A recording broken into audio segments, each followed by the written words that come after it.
Welcome to these 5 adventures of Lone Wolf gamebooks. Um, this time the title is Shadow of the Sand.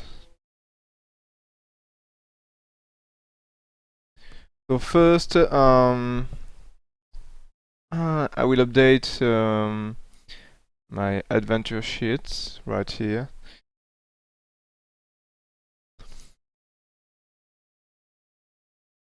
So as said previously in previous video, the good thing about the Lone Wolf gamebooks is that this is a series of book and you keep all the items and all the powers you gathered in the previous adventures book.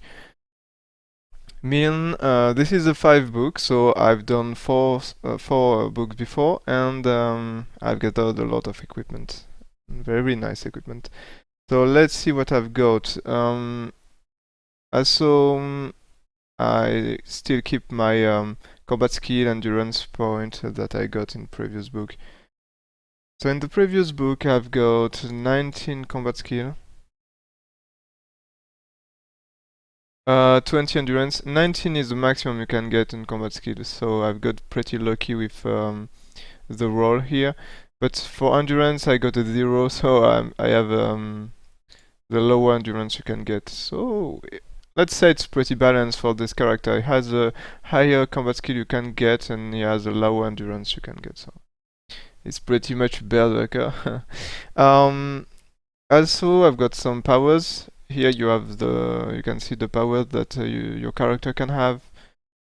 When you first start the adventure, you only have, if I remember, five powers. But each book that you complete, you get one more power. So I have a lot now.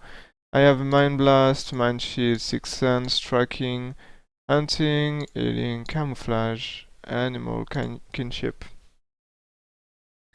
I'm just missing the mind over matter and the weapon skill, and I will choose one of these two for this book. Also, this gives you a rank. I'm a journeyman. Battle records. I can put. I have 63 gold. You also keep the gold from previous books. So I have a lot of gold now because I never use my gold. And I've get more each book, so I'm starting to have a lot gold.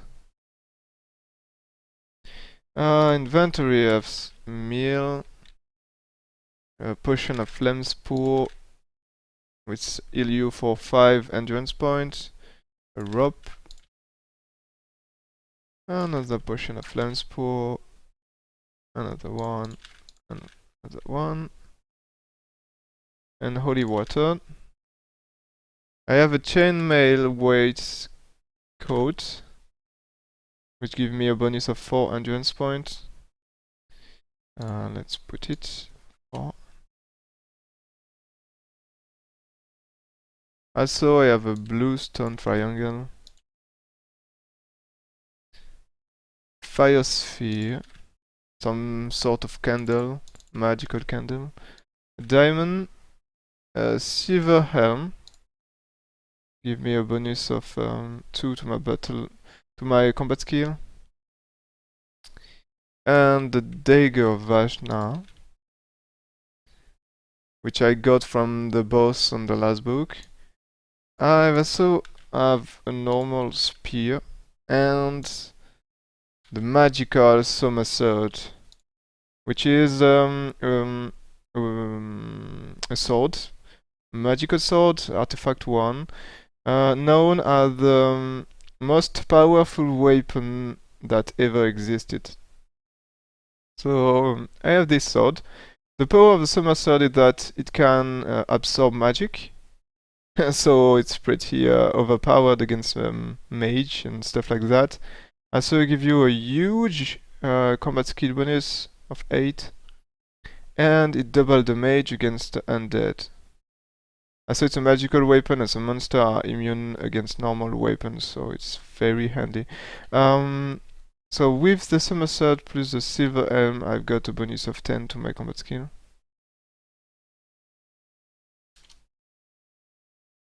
Which gives me a godly combat skill level. Okay. I think I'm set.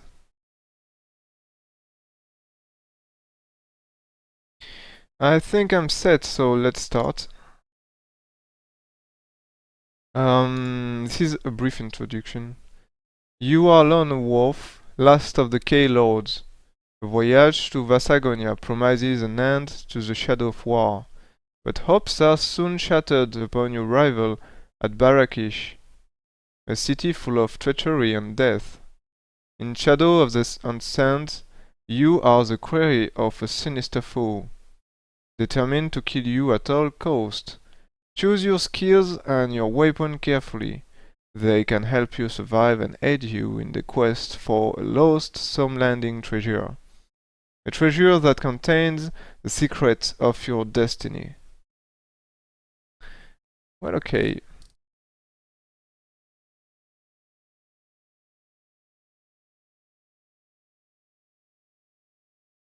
The story so far.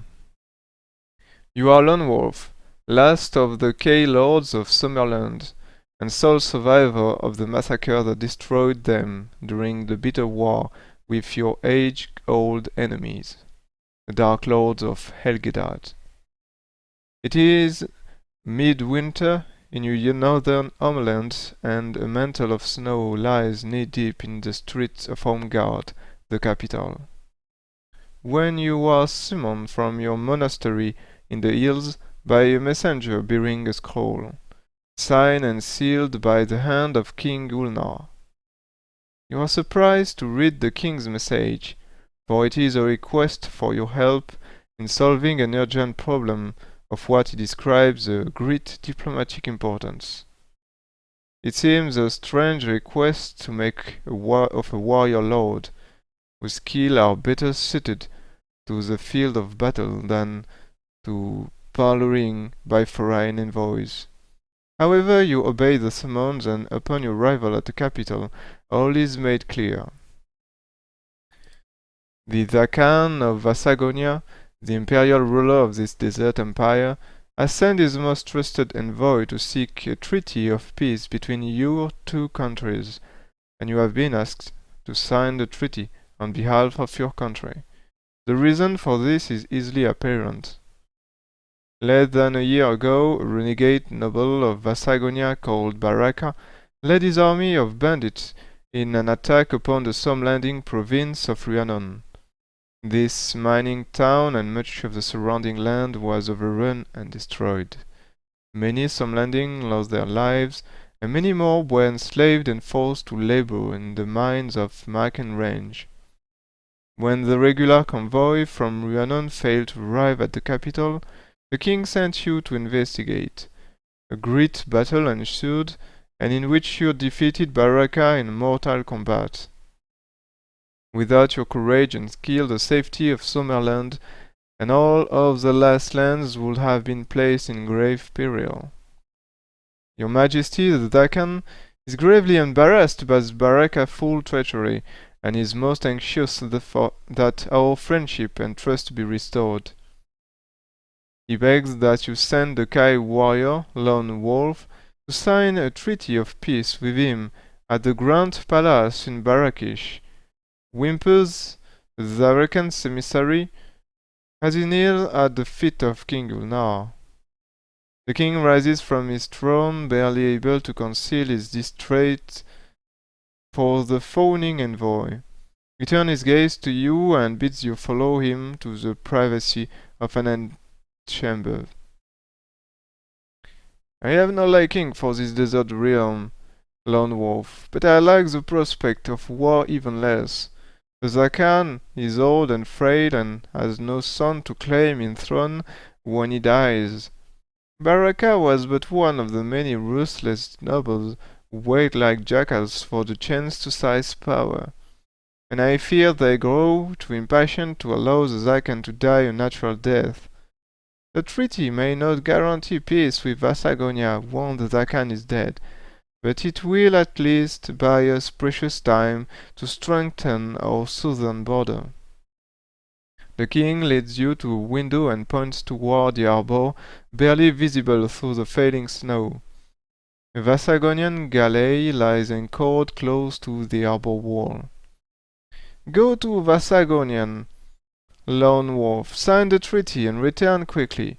Even with the promise of peace, I fear the shadow of war will fall upon us before the year is out. You wave farewell to Ormgard on this bleak midwinter day, feeling sure you will return before the thaw. But as you watch the spires of Ormgard disappear in the falling snow, you have no inkling of the shadow that awaits you in Vasagonia. Well, that's a pretty good introduction. So we are going to Vasagonia. Yeah, I think Vasagonia is a pretty desertic land, if I recall. During your training, you have developed okay.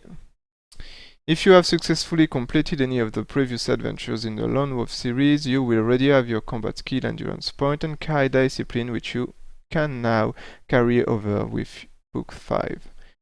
You may also carry any weapon and special item that you held at the end of the last adventure, and they should be entered on your new action chart. You may also choose one bonus to add to your action chart for every Lone Wolf adventure you have successfully completed. Okay, so I already have camouflage, already have hunting, sixth sense, tracking, healing, weapon skill, I need that maybe. Mind shield, mind blast, animal kinship, mind over matter. So I have to choose between mind over matter and weapon skill.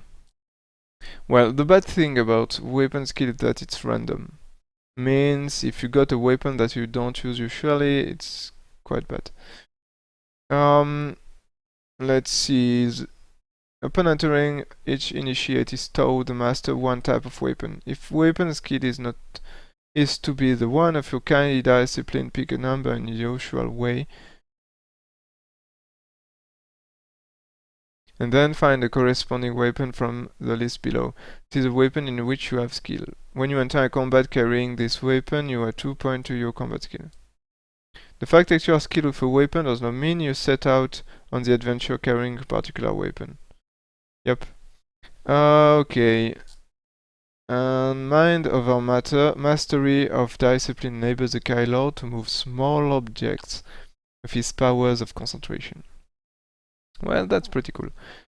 I think I don't need more weapon skill since I already have a huge combat skill. So I don't need that. So let's take mind over matter. Yep. I'm now rank savant. Nice.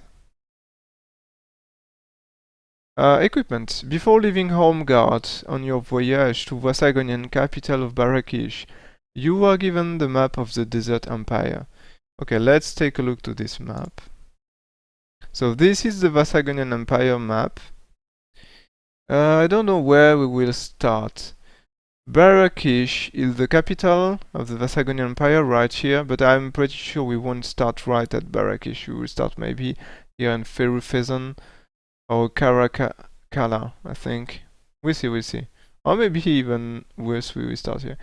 I think we will come by boat, we'll see.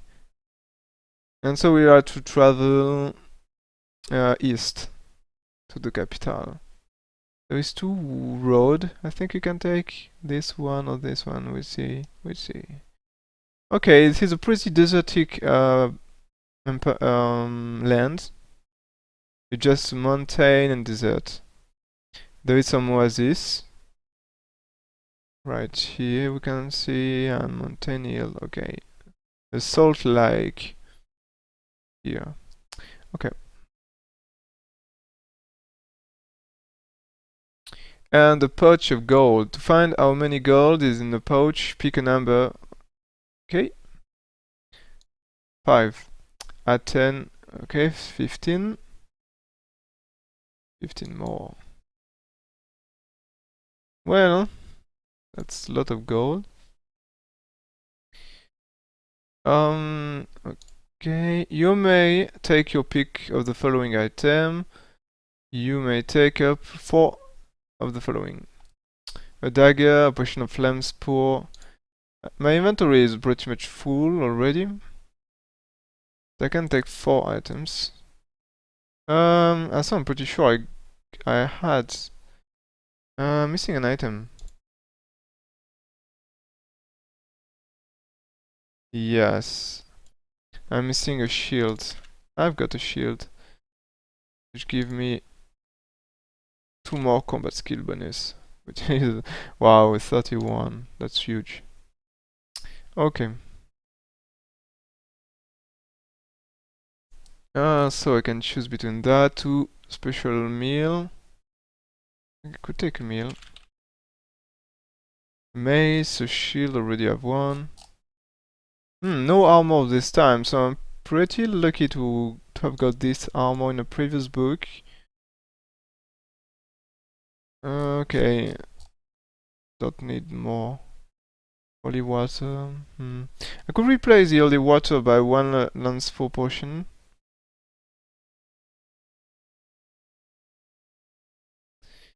Well, oh, also on the right side you can see there is a tree. We're just starting with number 1 right now, but I will complete it by playing the book. So I can keep track of what I'm doing. Normally when I die, I'll start back from number 1, but at some point of the game I will save. I will say that I'm saving my the place where I am. It's usually when I've got pretty far in the book and I know that it's no use to start back from number 1 since I already know all what's happening. But usually when I die, I restart from the beginning. Okay. Combat rule. Level of training. So I'm 7th. At the end of this book, I will finish my training, my Kai training. I will be a master, which means at the end of the first first set of book. Since I will have mastered all the mastery, and I will start mastering the Magna Kai, I think.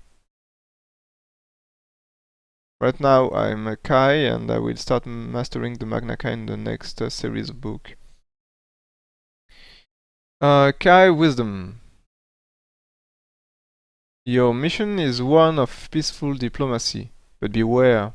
The desert empire of Vassagonia is notorious for being a land of deceit and treachery. Be on your guard at all times. So make notes as you progress, as you will find they will be a great help in future adventures. Many things that you find will aid you during your adventure. Some special items will be of use in future lone wolf adventures, and others may be red herring of no real use at all. So be selective in what you decide to keep. Well, the thing is, as I said before, you keep your inventory from previous book. And that's true. Sometimes you can use the game will ask if you have some item from previous book. For example, the fire sphere is something that you get in book 3, I think. And in the previous book, I was asked if I got to fire sphere. That's nice. That's the same for the summer sword. You get it in the first book, and then you're carrying it in the next book, etc. And it's always useful since it's a very powerful artifact. And there is a lot of situation where this weapon is saving your life, literally saving your life. If this is your first lone wolf adventure, choose your Kai discipline with care. The wise choose and great deal of courage should enable. Okay. May the spirit of your Kai master guide you on your perilous adventure. Good luck. And so, like in all game book, you start at chapter 1.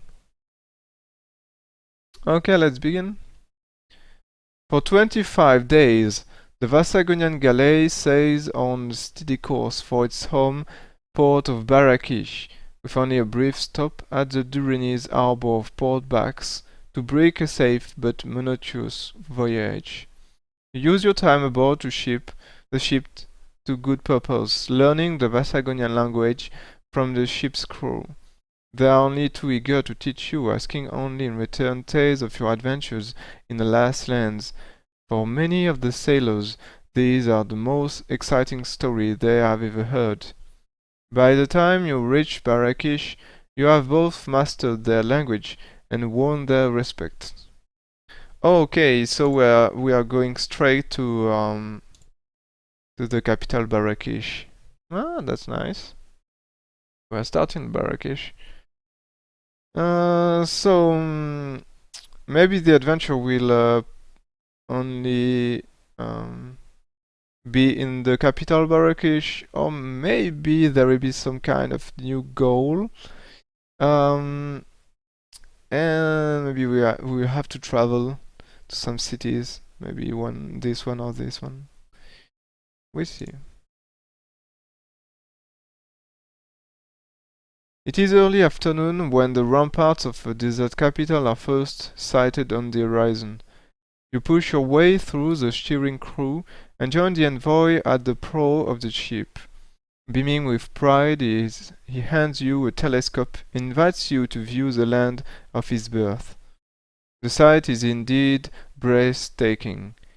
You stare in fascination at the golden domes, minarets, and green-tiled roof shimmering beneath the desert sun, and marvel at the splendor of the grand palace which dominates the magnificent city. Then you notice that from every golden turret of the palace flutters a long black pennant. You ask the envoy of the meaning of the black flags. Oh wow, maybe their king is dead.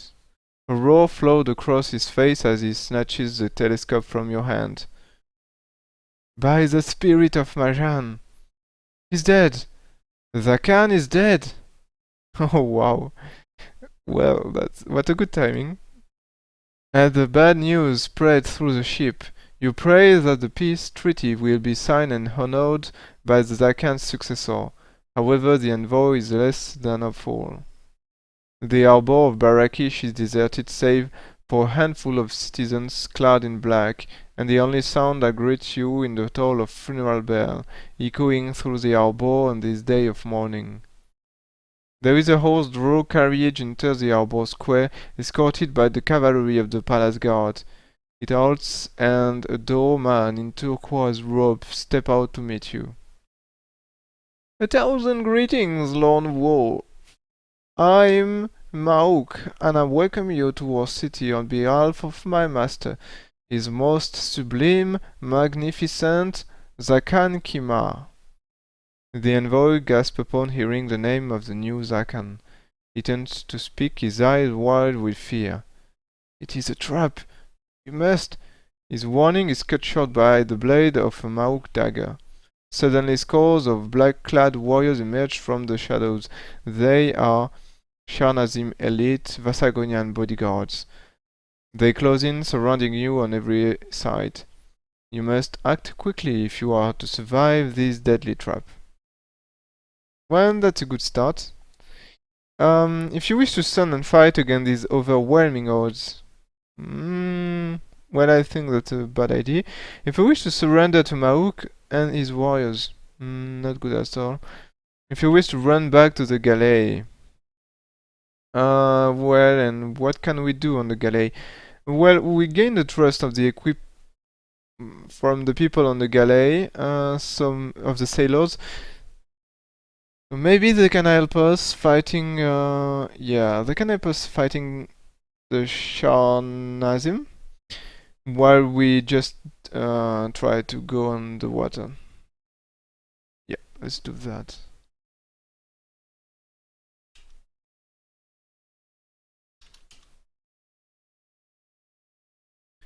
Take him, shoot Mauk, but take him alive. You spring toward the distant galley. The crew are still unaware of the desperate situation. They have not witnessed the murder of the envoy and are still oblivious to your peril. Before you can shoot for help, a horseman cuts across your path, blocking your access to the ship. Well, that's a pretty well done trap. If you wish to attack the horseman, if you wish to evade combat by diving into sea, if you decide to surrender. Well, let's dive into sea. That was the original plan. You hit the water and swim submerged until the pain in your lung forces you to surface. Sharnazim are running in every direction, trying to surround the quay and prevent your escape.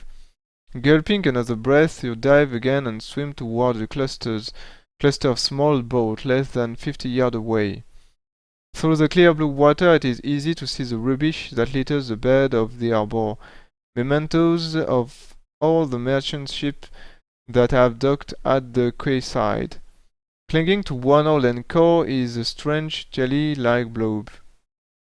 A mass of short tubes sticks out from all its sides and long hook-like scoops hang beneath its rubbery body.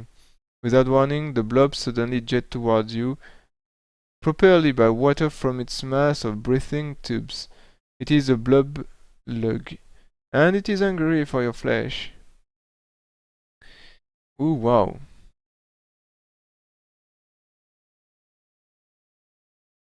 Okay, so I'm in the water, I'm going to some boat, and I'm attacked by a jelly.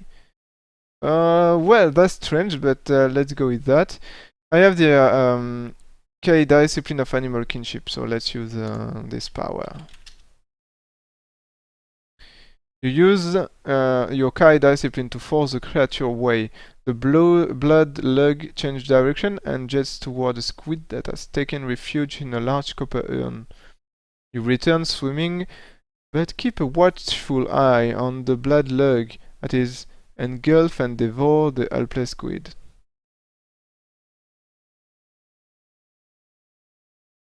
You surface beside a covered skiff, anxious to avoid the scavengers in the waters of Barakish Harbor. You haul yourself aboard and hide beneath the boat canopy of woven rushes. You are breathless from your swim, but you dare not make a sound. Milkmen are everywhere, racing along the harbor walls, their eyes searching the water for any sight of you. If you are to escape, you must think of something to divert their attention. If you have the Kai discipline of mind over matter, yes, that's my new power. Let's try it. As you stare across the harbor, you notice a large, wide domed warehouse near the water edge.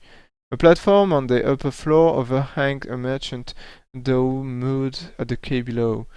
On this platform are several earthenware tuns, huge spies containing destined for a trading emporia of Ragadorn. You focus your attention on one of these tunes and concentrate all your Kai skill into making it move. Sweat pours down your face from the strain, but you soon hear a distant crash that confirms your success. The tunes are fallen and shattered on the deck of the dhow. Well, that will make a diversion for sure.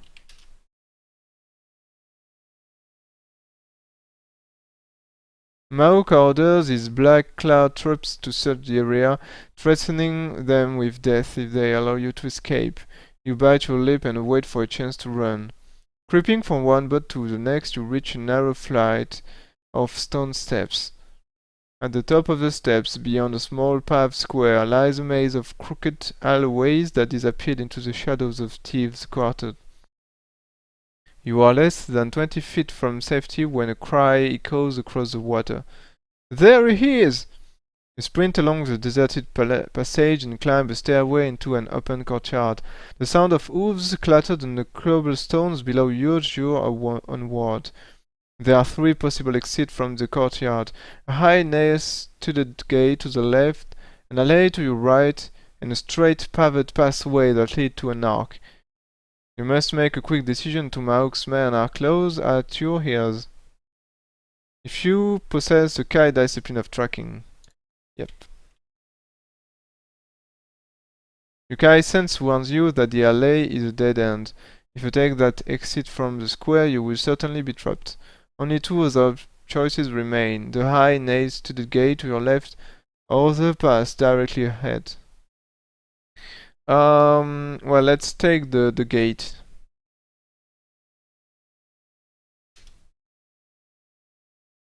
You twist the handle, but the gate is locked. You are about to turn and run where suddenly the gate flies open. A man stands in the doorway. Quickly, Northlander! I will hide you! The man steps back to allow you to enter. Yes, let's enter. The man slams the gate and draws the bolt. Seconds later, you hear the footfall of the Sharnazim as they rush into the courtyard.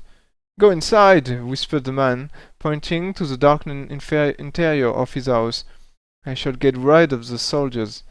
You enter the house and climb a staircase to a large airy room, which looks out over a marketplace.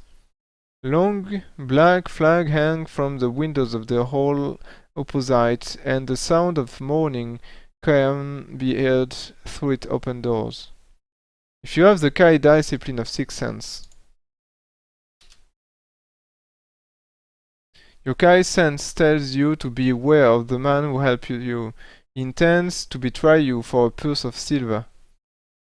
Oh wow! If you wish to escape by the window, yes. You drop to the street below and run across the marketplace toward the hall. The building is full of people kneeling in prayer.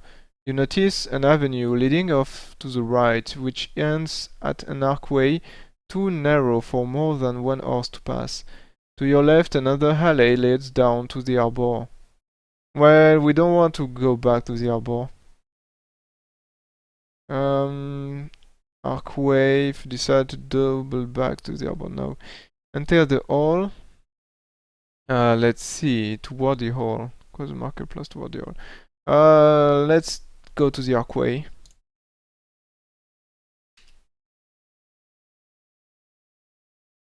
You enter a wide street where vendors compete for space for their stalls beneath the overhanging balconies. The market is crowded with people. They each wear a black sash as a mark of respect to their dead Zakan. But here, unlike in most of Barakish, business continues as normal. You pass a stall festooned with black sashes, each costing 2 gold crowns. If you wish to buy a sash, pay the vendor and mark it on your special item. Okay, let's do that. Let's buy a sash.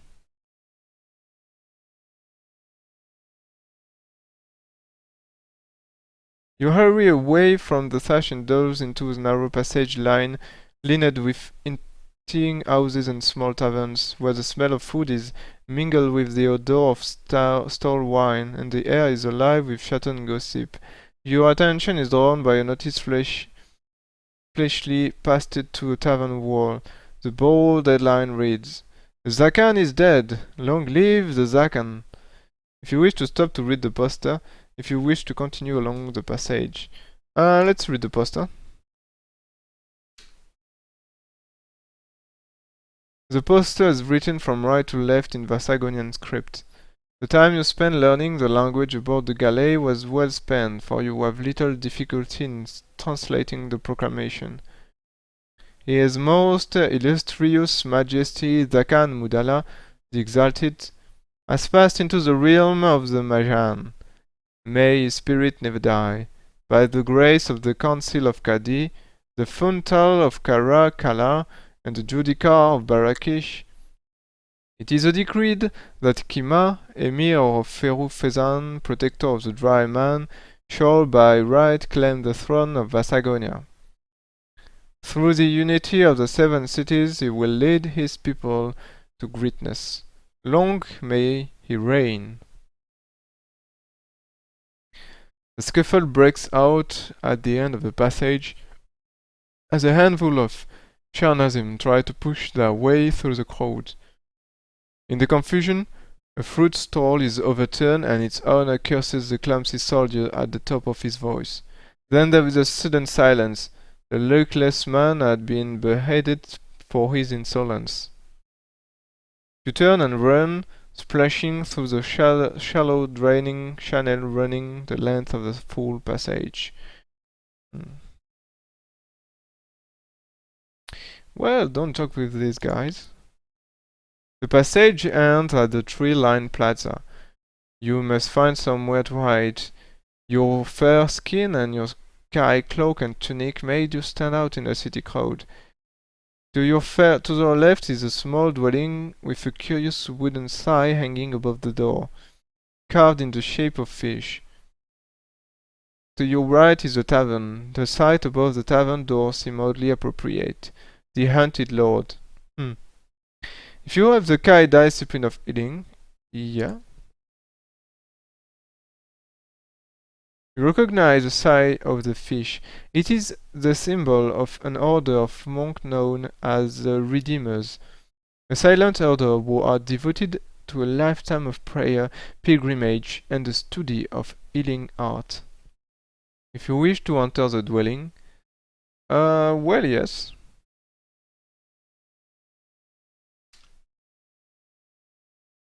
The house smells strongly of burnt incense. You enter a narrow hallway lined with chairs and walk slowly along the central aisle toward the fountain, flanked by a pair of massive orange-red pillars. A man dressed from head to toe in black appears from behind the left-hand pillar and walks towards you.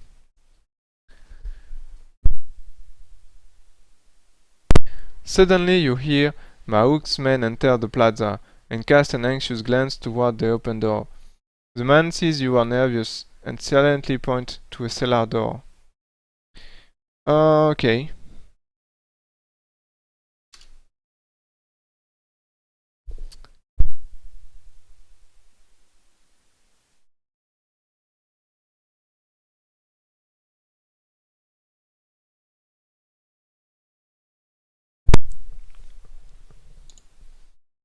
You rush into the cellar and bolt the door, pressing your ear to acknowledge timber. You listen intently to the noise of Maouk angry soldiers. They have entered the building and it will only be a matter of time before they notice the cellar door. You cast your eyes around the room. It is empty except for a coil of rope and a tinder box. Then you notice that there is another way out of the small stone room, an iron grill in the center of the floor. However, the horrible stench rising from it turns your stomach. Well, we could wait. Maybe the monk will help us, or you can still run. We are running for a long time now, but let's continue, I think. Yeah, let's continue.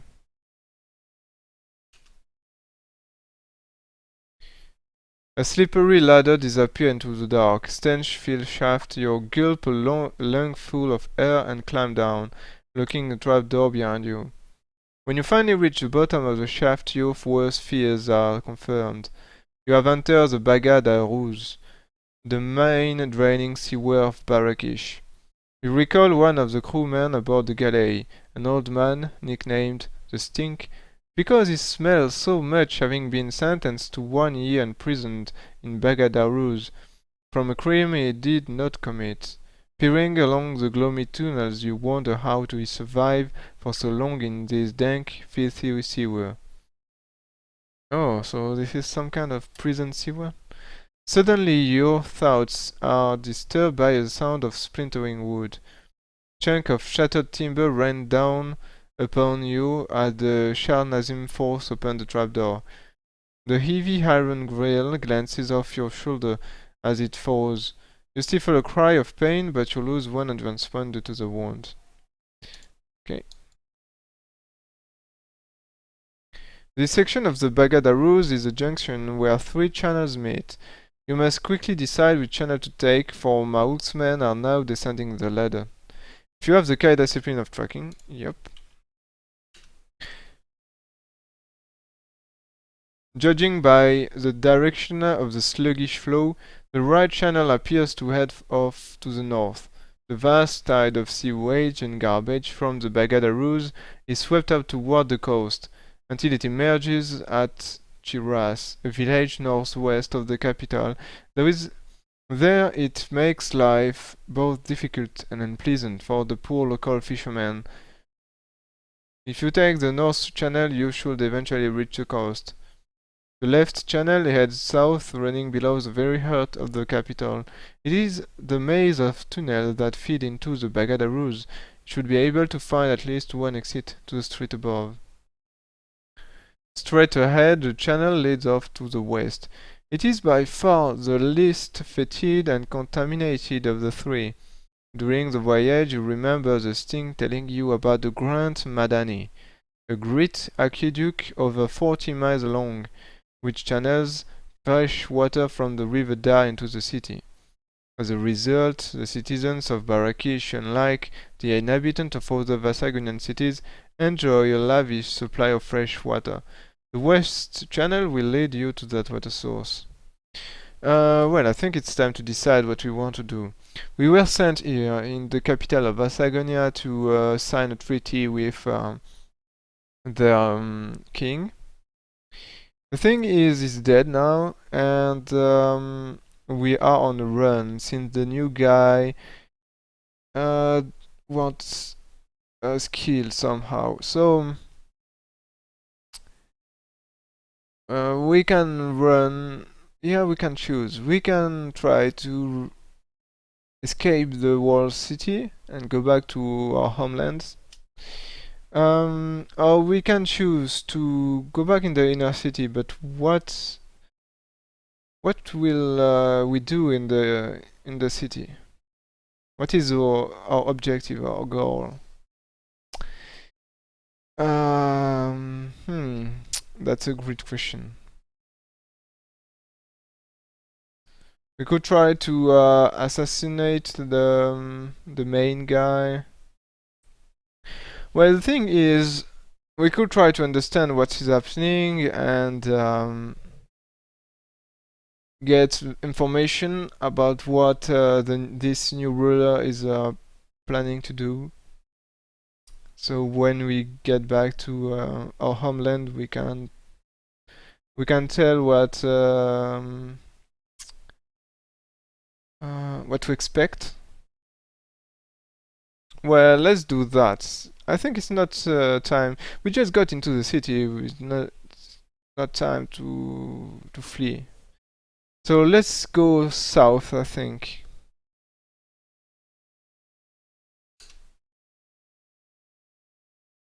The water is clotted with a revolting variety of green and black muck and scum. It reaches up to the waist, and as you force your way through the glutinous mire, the surface film breaks, releasing a vile gas.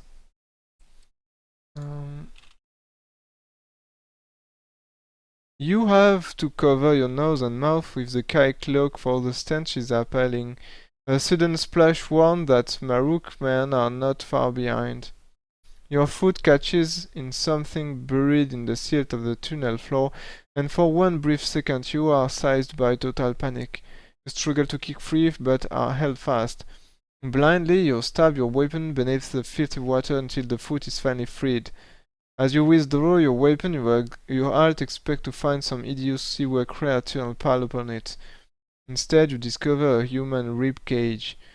You shudder and flick the bone back into the stinking mire. The channels soon divide. The tunnel heads west and the other continues southward. The splashing has grown steadily louder. Milkmen are gaining on you. Well, the thing is, if I want to, play the spy in this city, I will need to first go out of these sewers, but also I will need to get rid of the stench, because you can spy if everyone can smell you at miles. So maybe I should have gone for the clear water. I think clear water is more west, so let's go west. The air of the tunnel is hot and humid, and as you press on, the putrid gas makes you increasingly nauseous. You are forced to stop. The vapor is burning your throat and causing painful stomach cramps. Suddenly a noise makes you forget your discomfort. You turn to see that one of Monk's men has caught up with you. He looms out of the darkness, his face covered by a pad of herbs. Sharnazim. Deduct 2 points from your combat skill due to the effect of the noxious fumes. Okay, well. Battle. I have the Mind Blast power, so I should add this +2 combat skill, but since I need to deduce 2 points, it's even.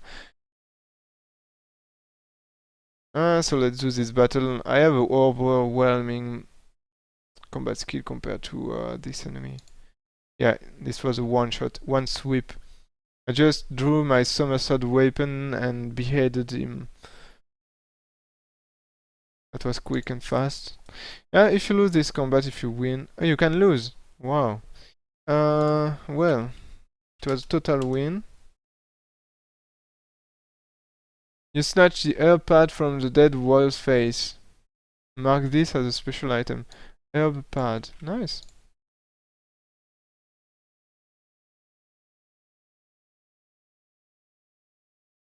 And cover your own mouth with this sweet-smelling pouch.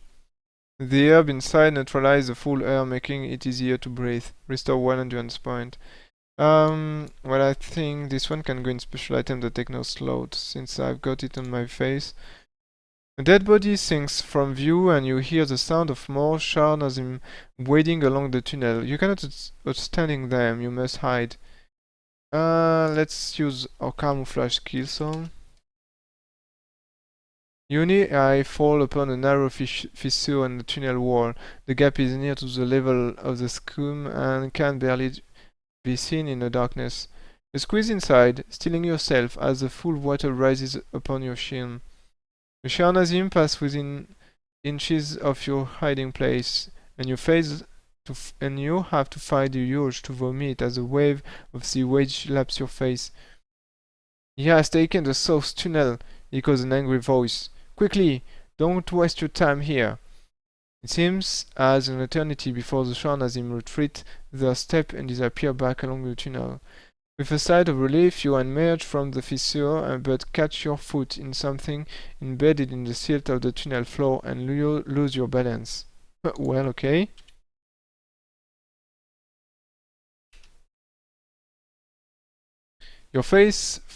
You fall face first into putrid water.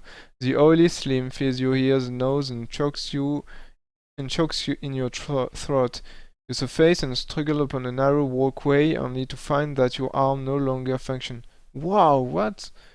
Your wounded shoulder, injured by the falling trapdoor grill, still stings painfully, but now the wall arm below it is numb and useless. A roar overcomes you as you realize what is wrong.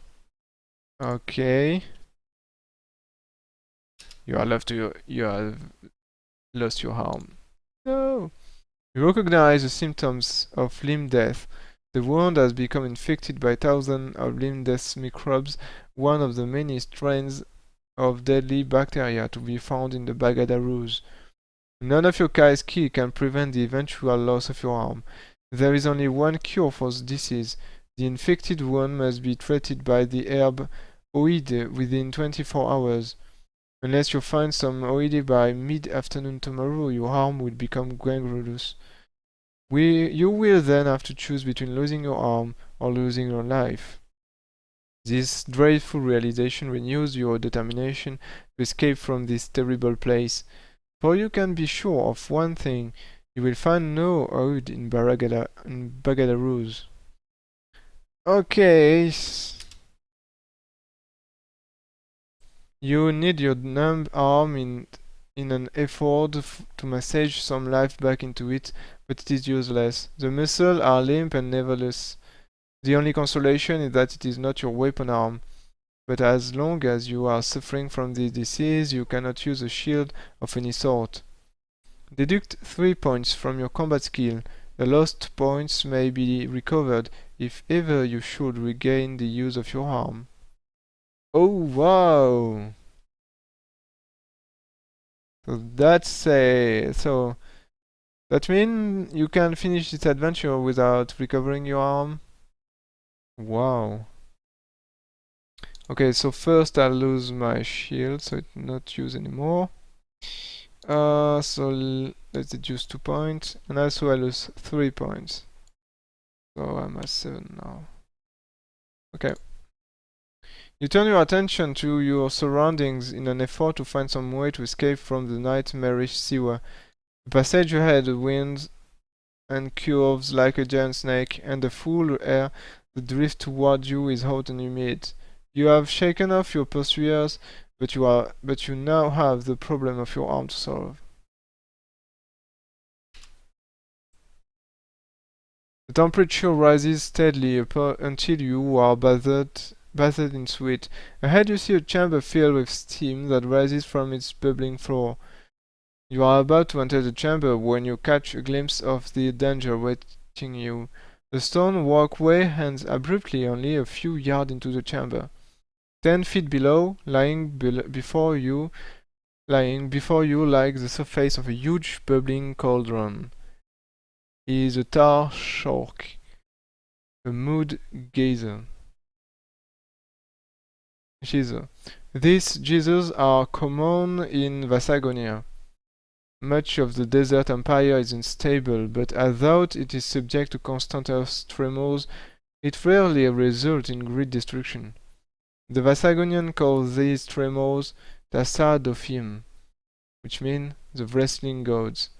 This particular mud geyser has been put to practical use. Provides a constant source of heat for the dwelling built over the chamber. The steam from the tar soak rises into a pair of huge circular chimneys in the domed ceiling, which is turn feed heat to the building above. Your only way out of this chamber is by climbing one of these chimneys. Although there are not ladders, the rock-oak chamber wall offers many footholds. Okay, so I have to climb this without one arm. Well, the left or the right chimney? In this book you always have to take the left one. Never take the right one. The left. You pull yourself into the left chimney and pause to catch your breath. The scalding steam hurts your lungs, and every move becomes a tremendous strain, for your hands and feet are now swollen and sore. Lose one endurance point before continuing your climb. You hook your fingers into a jagged crack in the wall of the sweltering chimney and try to draw yourself upwards. Suddenly a wave of fear engulfs you. Something is crawling up your forearm.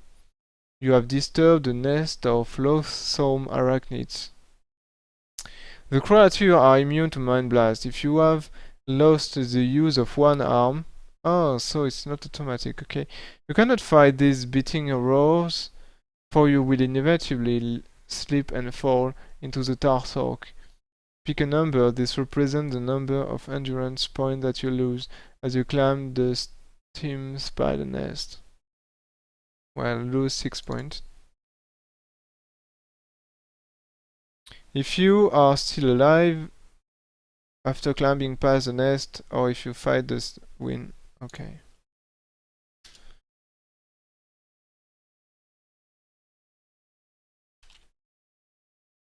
You reach a point where the chimney is no longer a vertical shaft, but curves into an horizontal tunnel leading south. Although the heat is oppressive, the steam has cleared. Every nerve and tissue in your body seems agonizingly sensitive, and you progress along the narrow shaft with difficulty. All hope of signing a peace treaty with the new Zakan has vanished. Your only concern now is to escape from this hellish sewer and somehow get back to Summerland as quickly as possible. You notice a square vent cover in the ceiling less than 10 feet ahead. It is badly corroded, and you have to lie on your back and kick with both feet to force it open. The effort drains your last reserves of stamina, but you are rewarded with success. By pure chance, you have gained access to the one place in Barrakish you must need to visit, the public bath. Well, that's not the one place I need to visit. One is somewhere with herbs that can heal my right arm, my left arm.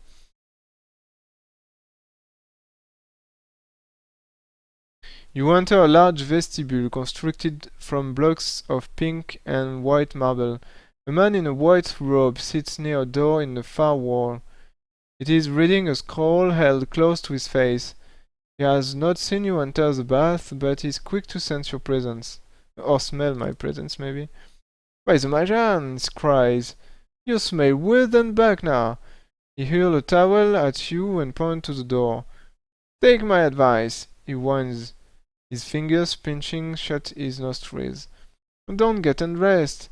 Your clothes need the bath as much as you. You grit your teeth in anticipation of the moment when he sees that you are not Vasagonin, but he simply returns to his scroll, holding the parchment close to his short sight eyes. You smile as you realize that the man cannot see you clearly enough to know you are a foreigner. Beyond the door there is a long hall, leading at regular intervals into smaller open chambers, each with a sunken bath. Perfume water constantly splashes into the bath and drains away directly into the Bagadaroos. You decide to take the bath, attendants advise and jump straight into the cool water, keeping all your clothes on. You notice a large earthenware jar stand beside the bath, full to the brim with translucent purple oil. If you have the Kai discipline of healing, yep.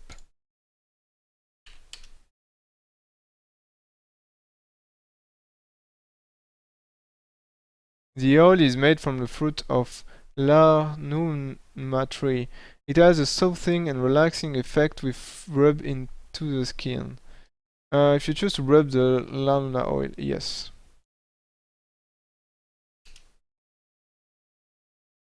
The feeling You feel your muscles start to relax. The oil soothes the cut and bruise which cover your body and restore 2 points. Make me 33.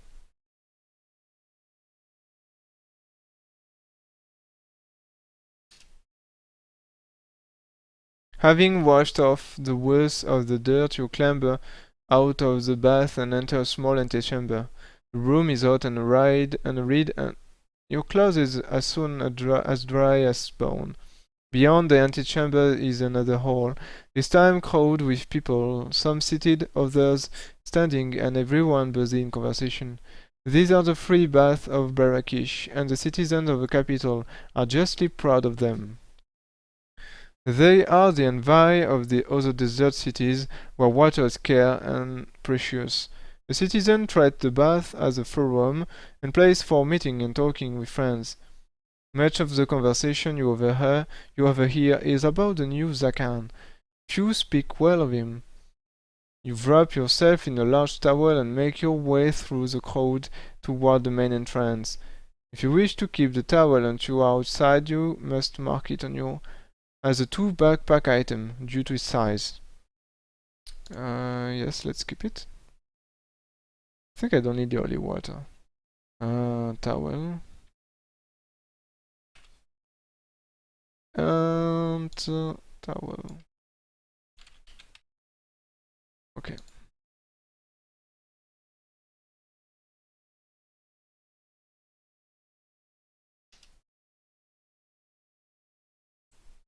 Hurrying down the step and away from the bath hall, you enter the Sarditas Order, the Square of the Dead. Jet black flagstone covers the square, each with a long iron spike set deep into its center. From the bath hall steps, the square resembles the back of massive iron porcupine. But when you reach the base of the steps, you realize the Sarditas Order is in fact far more sinister. Stuck on the top of each spike is a human skull, all that remain of pirates, murderers, traitors, and thieves who have been sentenced to death.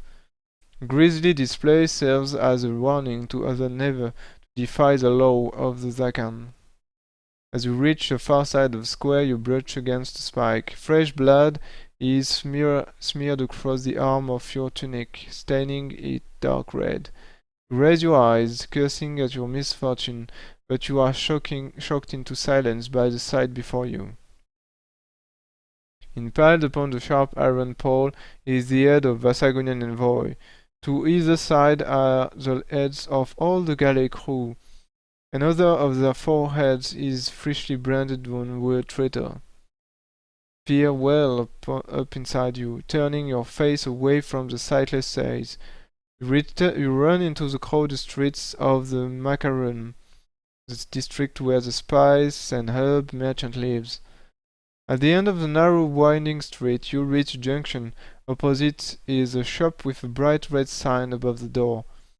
Beer d'Amazon. Herb, mistress. Oh, that's exactly what I need. If you need horrid herb, yes, I need that.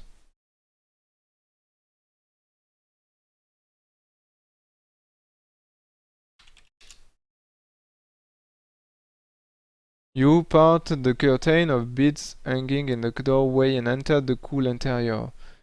The lifeless arm that hangs limply by your side has taken on the bluish hue. Fear returns. You must find the old herb to cure the disease, or you will lose the whole limb and possibly your life. A woman appears from the shadows of the counter. She has piercing green eyes, and her red hair is raised, bound round with rings of jadine. "Welcome, Northlander," she says in a voice both soft and clear. "How may I serve you?" You hesitate before replying. "Oid." She narrowed her eyes and cast a glance at your injured arm. "I cannot help you," she says sorrowfully. "Oid is now very rare and precious herb. I would have to sell my shop and all my possessions in order to buy just one small pouch of oid. There is only one man in Barakish rich enough to possess this herb, Zakan." What? Sweat breaks out upon your brow as your fear grows. What little oid there is kept in a grand palace under lock and key. Oh, I'm doomed. You ask if there is any other herb that can cure your arm. She shakes her head from side to side. "Only oid will cure limb death, and you can only find that in the strong room of the Imperial Apothecary." She reaches beyond the counter and brings forward 3 glass bottles, each containing a color-red liquid. "They will not cure you, but they will dull the pain in the last few hours." If you wish to examine the potion, if you decide to ignore them, no, we will examine the potion. Each of the 3 bottles bear a label, and written in green ink. Lanuma oil.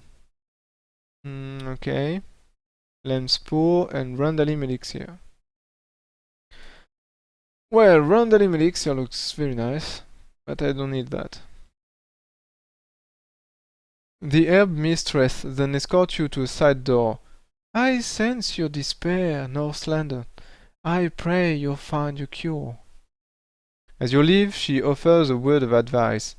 "The guard at the north gate of the Grand Palace can be bribed." You thank her and enter the alley running along the side of her shop. Okay, this north gate. Interesting.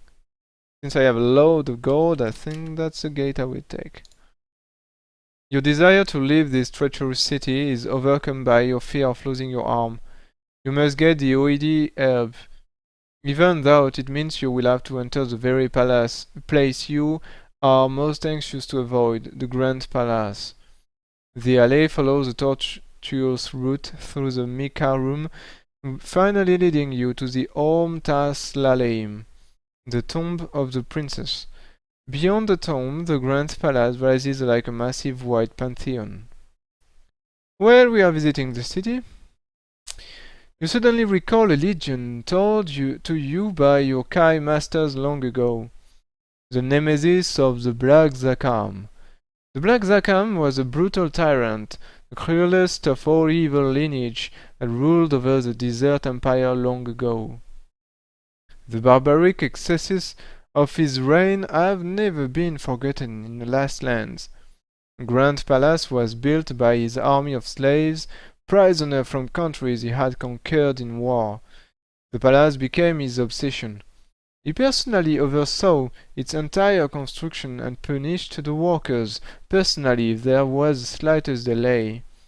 He butchered his subjects indiscriminately and in the most terrible fashion. His favorite form of execution was for the victim to be sawn in half from head to foot until the body fell in two pieces. However, it was the mass execution of the slaves who built the Grand Palace that made him infamous. He slaughtered every slave worker so that his enemies could never learn of the secret treasure chambers he had constructed. Among the slaves were his only daughters, Kebila and Susi, who openly opposed their father's cruelty and tried to prevent the executions. In a blind rage, he ordered that they should be first to die. It would have been better for the Zykan and for Vasagonian if he himself had died that day. He lived for another 2 years, but his mind was angered by guilt and he was tortured by self-loathing and despair. In the Grand Palace, the silence of the night was frequently broken by the Zakan's moan and cries, as he wandered from room to room looking for his daughters. When he died, he was laid beside them, here in the tomb of the princesses. From where you stand you can see two entrances to the Grand Palace, a spike-topped gate in the north wall and an arch in the west wall, blocked by an iron portcullis. The palace is usually heavily guarded, but there are very few guards today. Most are searching for you in the city. Well, let's go for the north gate. Since we were told that we can bribe the guard there. Keeping in the shadow cast by the tomb, you advance on the north gate. Only 2 soldiers stand guard where there will normally be 20. Suddenly the gate opens to admit a rider. He hands a scroll to the guards before galloping through the open gate. The guard reads the scroll, seemingly unaware that the gate is still open. If you possess the Kai discipline of both camouflage and hunting, yes, that's the case. The combined mastery of these Kai disciplines enables you to slip past the guard undetected. By the time they resume their correct guard positions, you have safely made your way into the palace gardens.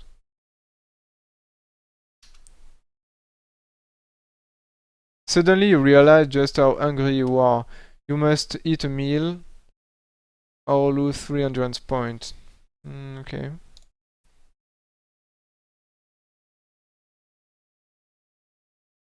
You pass unseen through the exotic plants that grow everywhere in abundance. A grave-led path divides a lawn of strange, luxuriant purple grass and leads to a magnificent fountain. A jet of clear blue water catches the sun, reflecting and refracting an eye-dazzling rainbow of color. You gaze beyond the fountain to where the vaulting towers of the palace soar into the sky, and carefully note the position of the door and windows. There are 2 entrances to the Grand Palace from the gardens. You can either go through the palace kitchens or through the Visu Diyar, the Zakan's trophy hall. However, only one of these entrances will lead to the Imperial Apothecary and to the precious Oidi herb stored there. If you have the Kai discipline of tracking or sixth sense, yes? The Imperial Apothecary can only be reached from the palace garden by entering the Visu Diyar. The kitchens are apart from the slave's quarter under constant supervision of the cruel slave master and guards. You wait until the path and lawn are deserted before you run across the door of the Visu Diyar. Well, so far so good. You reach the door to the Visu Diyar without being seen. only to find that it is securely bolted from the inside. You are about to curse your bad luck when you notice a window set into an elaborately carved panel above the door. Its iron shutter is open. In spite of your injured arm, you successfully climb the nail-studded door and drop through the window into the silence of the trophy room. An eerie collection of stuffed heads line the wall of this private chamber. Most are those of reptilian deserted creatures, souvenir of imperial hunting expedition into the dry main. Among the snake-like trophies, and more gruesome, are human heads. They are ghoulish battle honors, the heads of enemy commanders slain in battle during the countless wars waged by Vasagonin. You hurry out of the Visodia and into the long marble corridor, where the walls are inlaid with veins of gold and pearls. It leads to a large hall where palace guards and brightly robed courtiers are walking to and fro. But a colonnade of statues provides all the cover you need to reach a distant staircase unseen. Stealthily, you sprint up the staircase to arrive at a junction where passages heads off to the east and west. At the end of which is a door with a symbol engraved into the wall above. The symbol above the east door depicts a mortar and pestle. The symbol above the west door, an open book. You wish to investigate the east or the west. Well, mortar and pestle means that this is the alchemical place, so and I need to go there, so let's go there. East door. No other choice. The door is unlocked, and for a moment you hurt things if this room is the Imperial Apothecary where the OED herb is kept. Why is the door not locked and guarded? Anxious, you slip inside and survey the interior. It seems to be an apothecary. Glass retors bubble and steam of a jet of blue flame and strange fluids pass back and forth through a crazy maze of tubes and tunnels. Hundreds of herb jars line the far wall, and 10 large copper urns, each full of rainbow-colored powder, hang suspended from the soot blackening ceiling. You begin searching through the herb jars, and suddenly you discover why the door was left unlocked. Creeping slowly towards you is a cat-like creature that guards the apothecary. Its eyes glow with a vivid green luminescence as it prepares to strike. If you have ever fought an helix before, add 2 to your combat skill for the duration of this fight. You cannot evade doing and must fight for death. Okay. 7, 32, and it's not immune to Mind Blast. Oh, that's nice. Well, kind of an easy fight.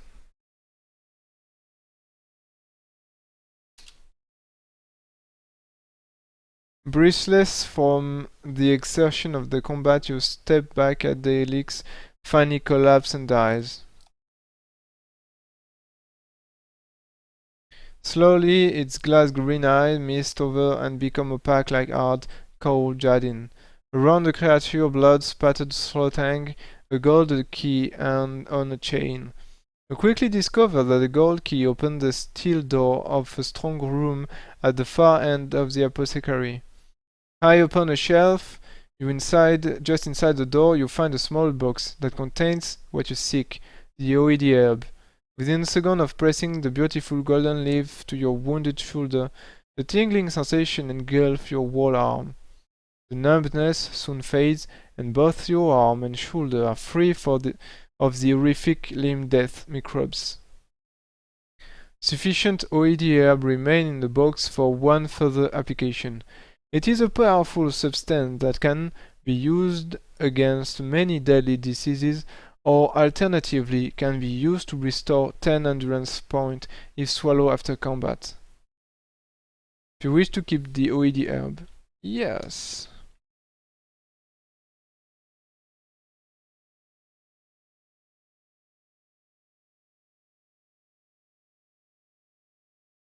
And so I'm back with my full strength, I think. It's... You should also restore the combat skill points that were temporarily lost.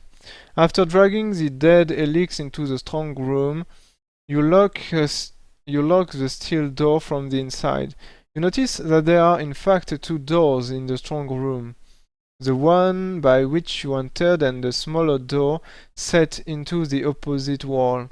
The golden key opened the lock of the new door, which leads to a narrow staircase beyond, dimly lit by flaring torches in wall brackets. The climb is steep and arduous. You suspect that these steps are part of a secret route to the strong room, and your suspicions are only confirmed when you arrive at what appears to be a dead end. A closer examination reveals a narrow bronze door set flush to the wall, plain in appearance except for a tiny keyhole close to the floor. As you insert and twist the golden key, you are quietly confident that the bronze door will open.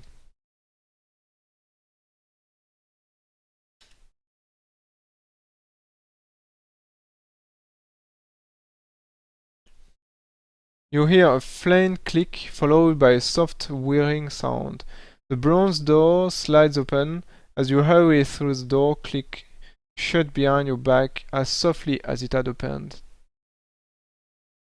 Instincts tell you that you have entered the chamber of the upper palace, the sumptuous private enclave of the Zakan.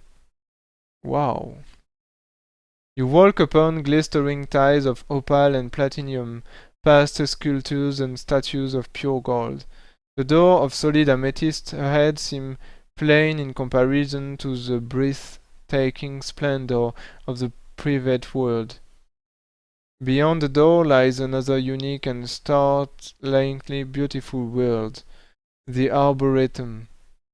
A circular cathedral-like arena spreads out below you. The green velvet canopy alive with the sound of bird song. Trees of every color, shape, and size flourish in the deep dark soil of the floor. Zakan's arboretum houses a specimen of every tree that grows in Magnamon, and many species that are now extinct elsewhere. As you walk the wrought iron balcony which encircles the arboretum, you recognize the leaves of some landing oak. You feel a sudden wave of homesickness, but it does not make you despair. Rather, it renews your determination to escape from this hostile, sun-blenched land. At one of the exits from the arboretum, you discover a quarterstaff propped against the wall. Okay, let's take the quarterstaff instead of the spear.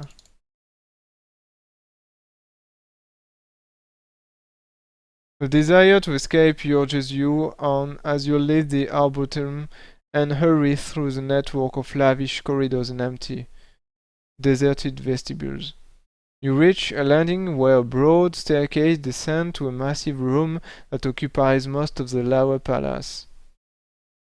From the top of the staircase, hidden by the shadow of a pilaster, you stare down a sight that freezes your blood with terror.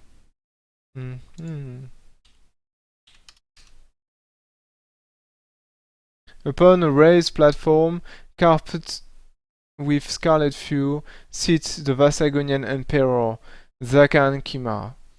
He is robed in gold but devoid of all ornamentation. In his hand is an orb of black metal, and in his eye an ice-cold cruelty that chills your spine. The Zakan is a man of awesome countenance, but is pale in the shadow of his companion. Before him stands the cause of your terror.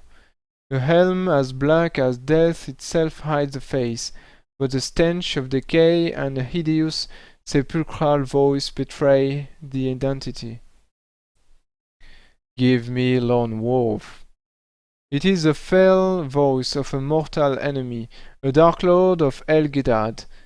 As the Zakan rises to his feet, you notice a flicker of doubt, or perhaps of fear, dim his cruel gaze. But he is quick to mask it.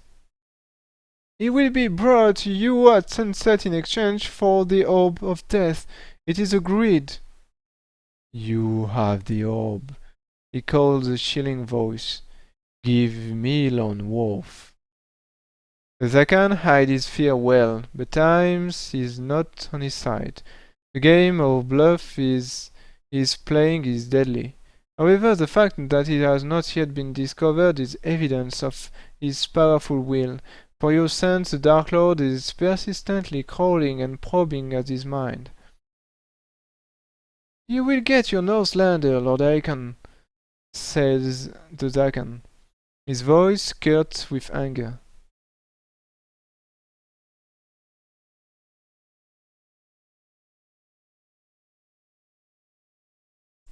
When you tell me why your servants defile the tomb of the Magian, you claim to have no need for gold and jewels. Why then do you plunder the graves of our ancestors?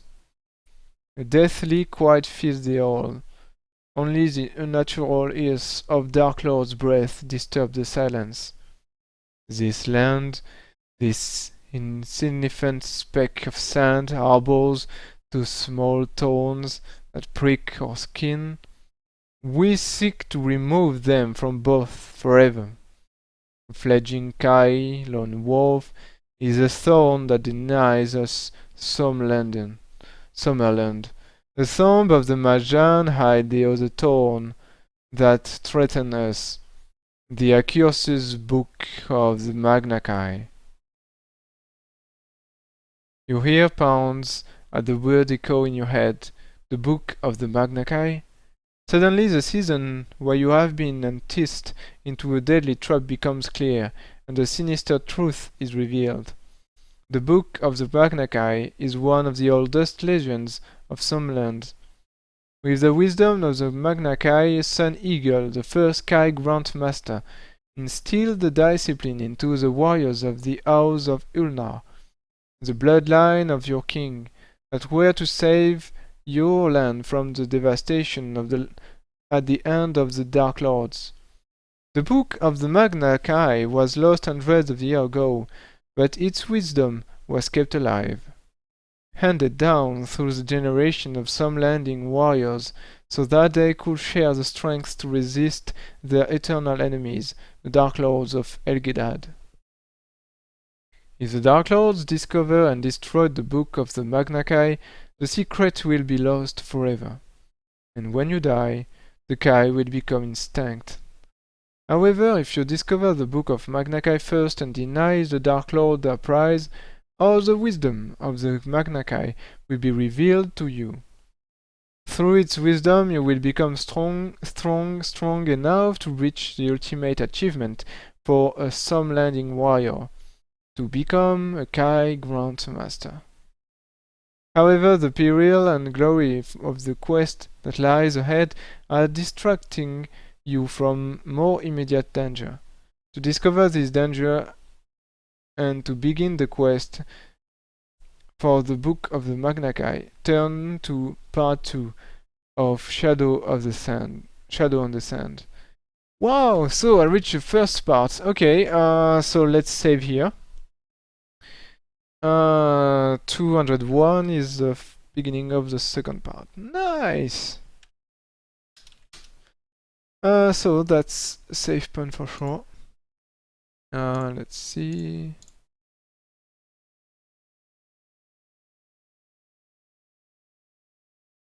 Let's put a flag. Okay, done. So I think I should save my inventory. Let's do that. Book 5.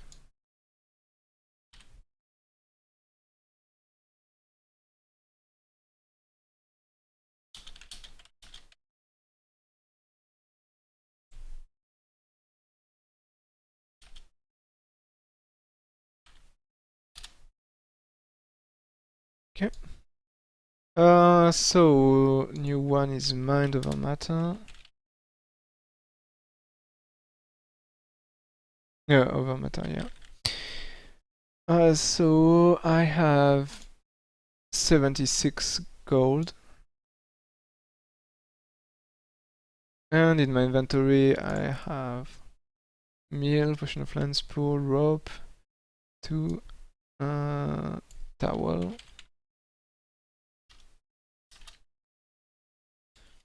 and OED herb. This one doesn't change. I have sash, so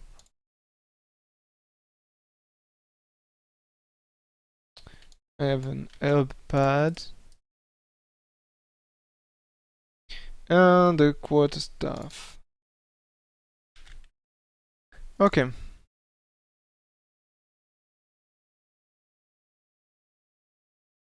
Let's continue. Suddenly you catch sight of 2 warriors creeping towards you from a passage to the right. They are clad in jet black armor and scarlet robes, and their hideous death mask identify them as Dracarim warriors. They are men, but they are evil men, as evil as the Dark Lords whom they serve. One of them holds a brace of fanged Akatas, a creeping leathery war dog, straining off on a chain leash. The Drakkar hisses and the Akatas spring toward your throat. Okay, just a second.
Okay, I'm back. If you wish to fight this creature, if you wish to try to evade the attack and escape.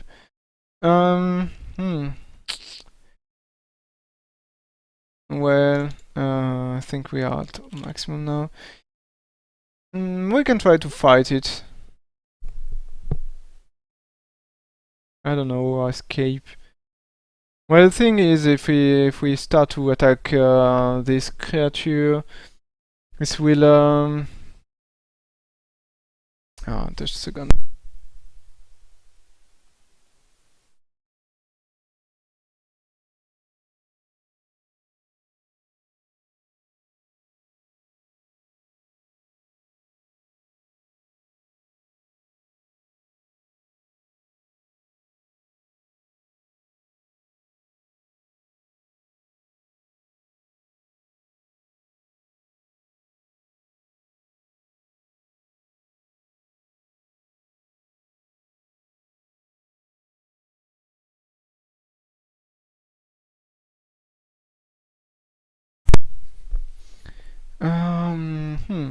If we wish to try to evade, well, let's kill it.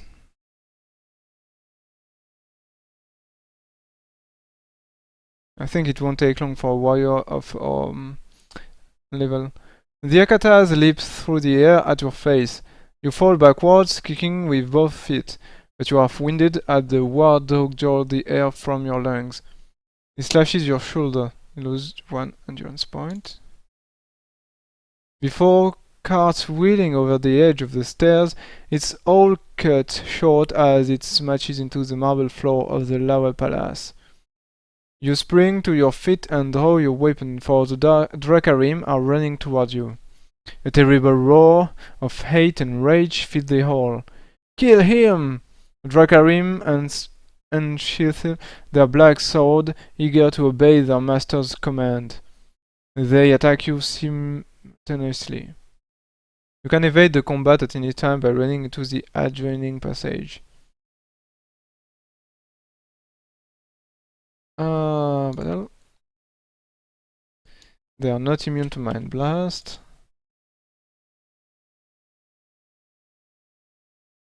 Well, it was quick. If you win the fight,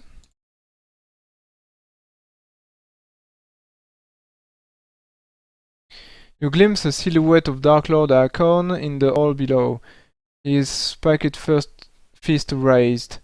There is a deafening crack as a bolt of blue lightning strikes from a stone in Dark Lord's hand and hurtles toward you.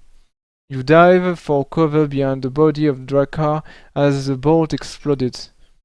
In a flash of light, Drakkar is gone. Only cinders and the rotten odor of scorched flesh remain. You scramble to your feet and sprint along the passage. Another bolt hurtled from the hall, tearing into the ceiling with shattering effect. Splinters of razor-sharp marble whisk down, slashing your cloak and tunic. You race down some stairs through a silver archway and a long balcony that overlooks the lower palace. A peal of bells and the crunch of iron-shod boots echo in your ears. The Khan has sounded the alarm, his guard close in on every side. At the end of the balcony are another arch and a staircase. Both look deserted. If you wish to race up the stairs, if you wish to escape through the arch.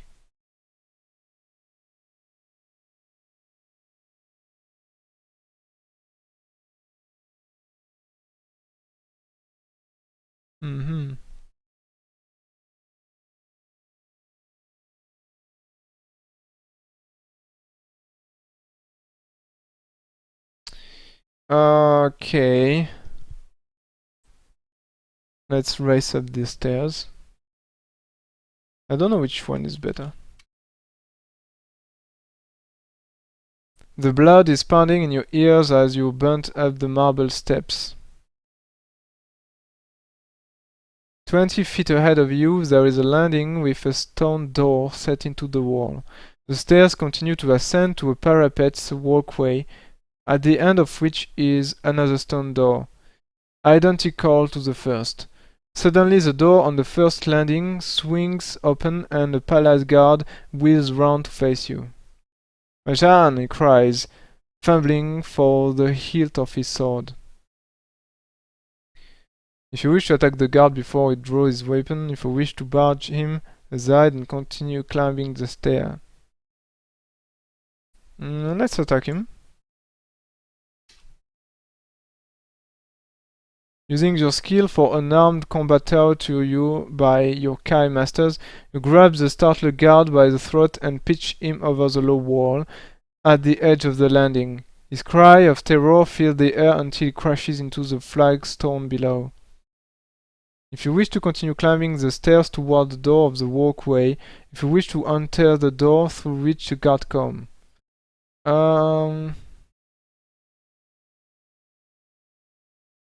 Let's continue climbing. I don't know where I'm going, but I'm going. A crossbolt grazes your shoulder as you reach the walkway, making you dive. Okay. 2 more bolts ricochet from stone only barely inches from your head. The stone door is shut, secured by an iron bolt on this side. To pull open the bolt, you will have to expose yourself to crossbow fire, for the bolt is clearly in view above the lip of the wall.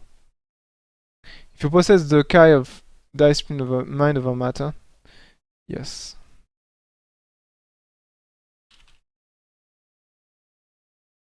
You stare at the bolt, willing it to move.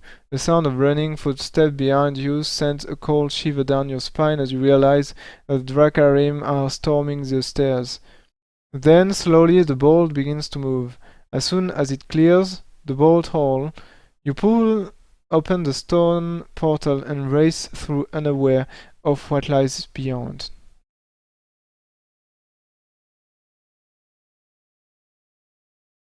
Beyond the portal lies a vaulted corridor leading to a grand stairway. You narrowly avoid confrontation with a dozen Dracarim, saved by your lightning reactions. As the enemy rush from an archway on the second floor, landing, you dive behind the statue of the recently deceased Zakarim Mudala. They are so intent of their chase that they fail to notice your hiding place and hurry down the stairs, grunting in their heavy armor as they run. Silently you give thanks to Zakan Mudala, was a very stout man, that his statue cast a very large shadow in which to hide. At the top of the stairway you discover a hatch, which gives access to the roof.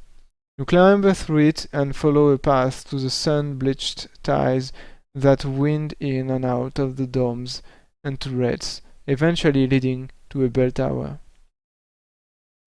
You are exhausted and need to rest, your mind still full of the shock of your encounter with Dark Lord Icon. The sound of his terrible voice repeating the word Book of Magnakai echoes again and again in your mind. With desperation sapping your will, you peer out through a grill in the bell tower. The sight before you renews your flagging hope, for it inspires a daring escape plan.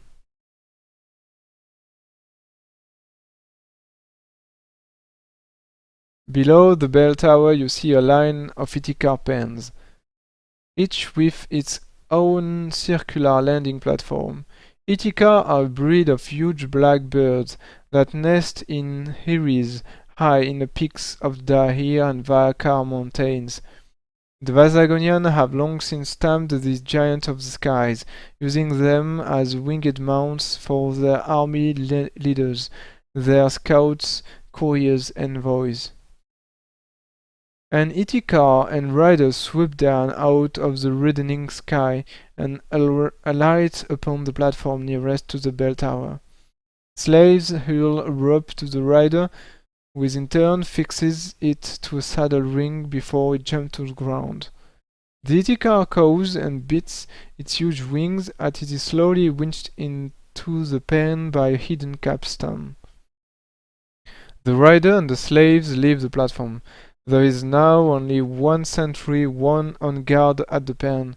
If you can overpower him, you can make your escape on the back of the giant bird. If you possess a blowpipe and sleep dart, no.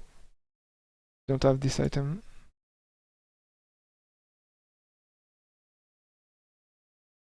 You leave the bell tower and make your way down towards the sentry. At first, dodging from one turret to the next, it is easy to remain unseen. However, for the final 30 yards to the landing platform, you will have no cover, for the platform and the palace roof are linked by an exposed gangplank.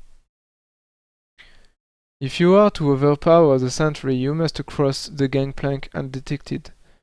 If you have the Kai discipline of mind over matter. Wow, this discipline, this power is required for this adventure. I used it a lot since the beginning.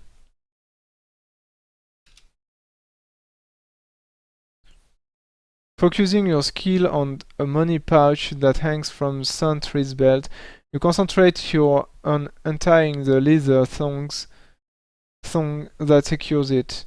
Second later, the pouch drops to the ground and spills its contents. The guard yelps in a roar as it sees his gold rolling over the edge of the platform and drops to his knees to gather what little remains. As he turns his back, you break cover and run across the gangplank. You spend and stealth carry across the gangplank undetected. When you strike, the guard is still on his knees, picking up his scattered gold. Your attack is silent and deadly. If you wish to search the guard body, yes.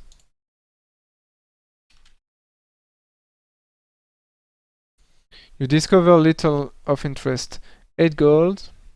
Well, that's always good.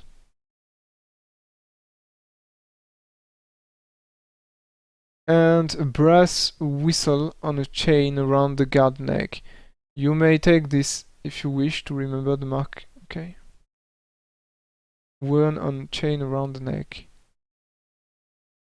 The brass whistle.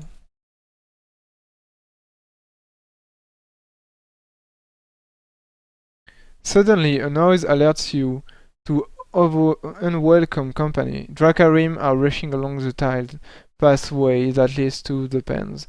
Without a moment of hesitation, you turn and run inside the Itikar's enclosure.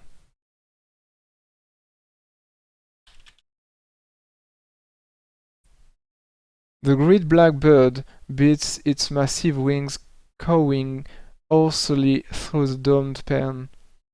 Two black eyes, fierce and cold, fix you with a deadly stare as you edge nearer to its perch. Grabbing the saddle pommel, you haul yourself up, but suddenly there is a flash of rather sharp talons. Instinctively, you shield your face as a glint of orange sunlight is caught on the Itikar carved peak, for it slashes the air barely inches above the head. If you have the Kai discipline of animal kinship, yep.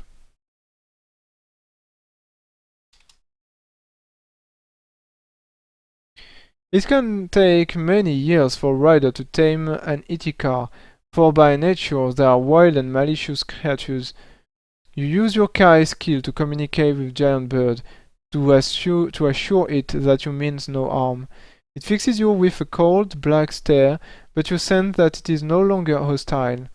As you settle in its wider saddle, you catch sight of Dracarim as they stream across the gangplank. Quickly, you lean forward, unhook the anchor rope from the saddle ring, and grab the thick leather reins.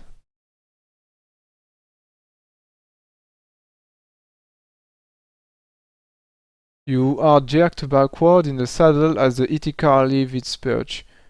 It shrieks and caws, its wings spitting as loud as thunder. A handful of Dracarim are scattered as if they were ragdoll as the great black bird emerges from the pen and takes to the sky. You catch a glimpse of Drakkar, his death mask slashed in two by the bird's razor-sharp talons. As he pitches from the landing platform and tumbles to his death in the palace garden far below. The golden domes of the grand palace grow smaller as the Itikar gathers speed. Soon you have passed over the city wall and are heading out toward the shimmering salt flat of Lake in Rahim. The land below is bathed in beautiful orange twilight as the sun slowly sinks behind the Dahir mountain to the west. Elated by your escape, you throw back your head and give voice to a triumphant yell that is carried away on the chill evening wind. As if in answer to your cry, an echoing chorus of shriek pierces the sky. Fear returns to your heart as you catch sight of a flock of crown, hideous leathery winged fleas. Each carries a Dracaring warrior on its back. They are over a mile behind you, but they are quickly closing the gap. Less than an hour of flight remains. If you can evade them a little longer, you may be able to lose them when night falls. You must decide on which direction to fly, for you are now above the center of Lake in Rahim. Consult the map before making your decision. If you wish to steer the Itikar south toward the Dair Pass, if you wish to head east toward the town of Chula. Okay, let's take a look at the map.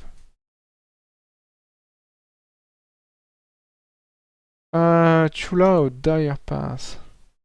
Dair Pass is here, and Chula is here.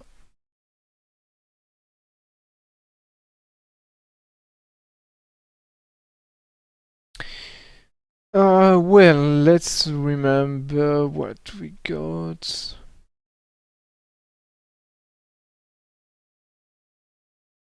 Well, I already forgot where the the place where I want to go. Let's go back to number 200 quickly. I'm at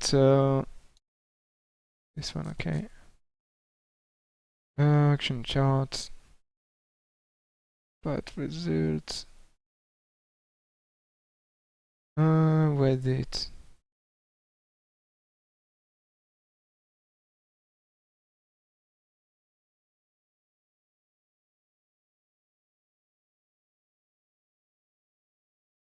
No.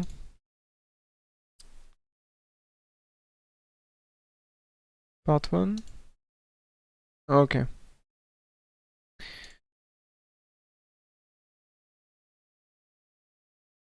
You will get to nose landing, okay.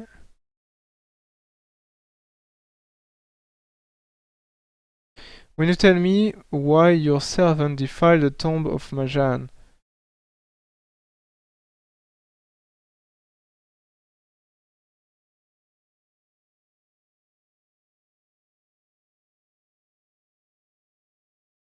The tomb of Majan, okay. Do I know what it is? Chula on Dire Pass.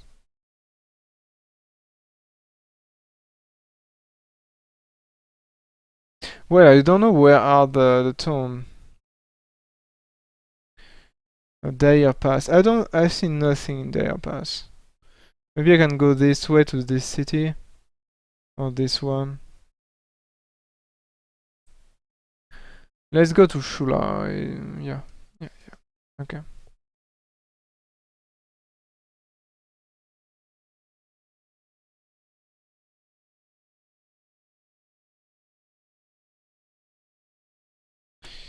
Uh,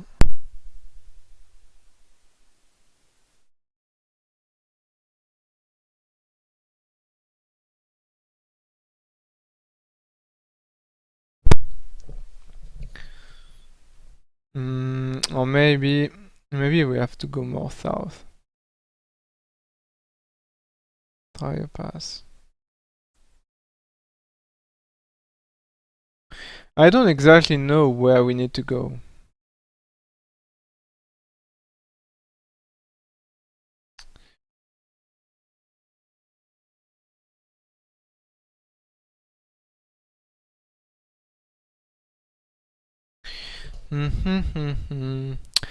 Well, no, let's go to south.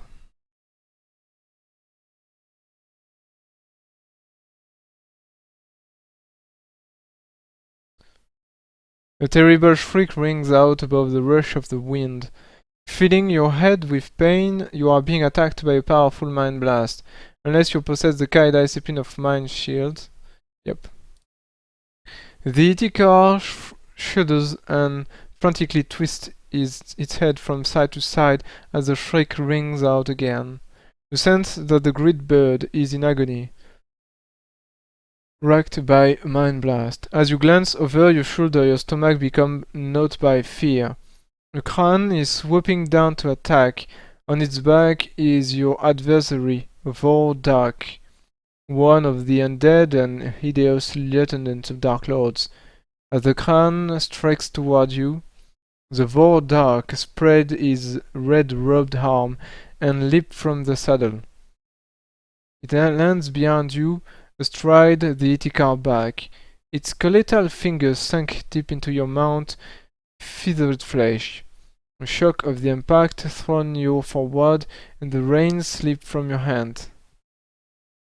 Giant bird stretched in roar and pain as the Vordark grip paralyzed his spin. You must act quickly, for the Iticar is now plummeting toward the salt pane of Lake in Rahim. If you possess the Summer Sword, yes. As you unsheath the Summer Sword, a vivid golden flame shoots along the blade. The Vordark shrieks in terror, its blood-drenched bony fingers clawing at the black iron mace that hangs from his belt. It raised the mace to parry your blow, but the sun sword shears through the iron a splash of blue flame erupting in its wake. You strike again, curving the golden blade in a great arc. It bites into the Vordak neck, tearing through the unnatural body and severing it diagonally from collarbone to hip. A sickening acidic smell chokes your throat as a fountain of green slime erupts from beneath the red robe. The Vordak crumple and topple from view, dissolving corpse hissing at its spiral toward the lake in Rahim. Sheathing your sword, you grab the rein and fight to control the injured mount. You have slain the Vordag, but the battle is not yet won. The Itikar is losing a lot of blood. It could become unconscious at any moment and drop like a stone. Suddenly you spot something in the distance. It is a sight that renew your faith in miracles.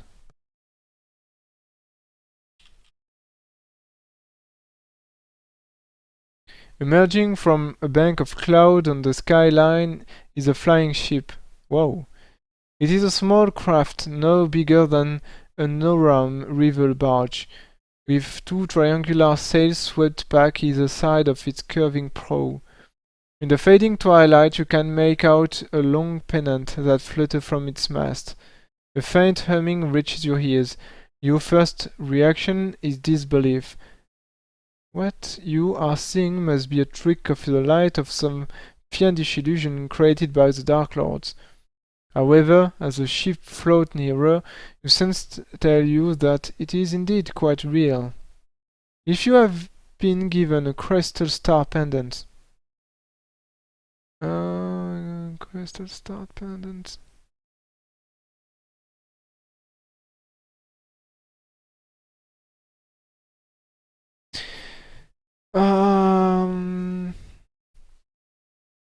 I think I got one someday, but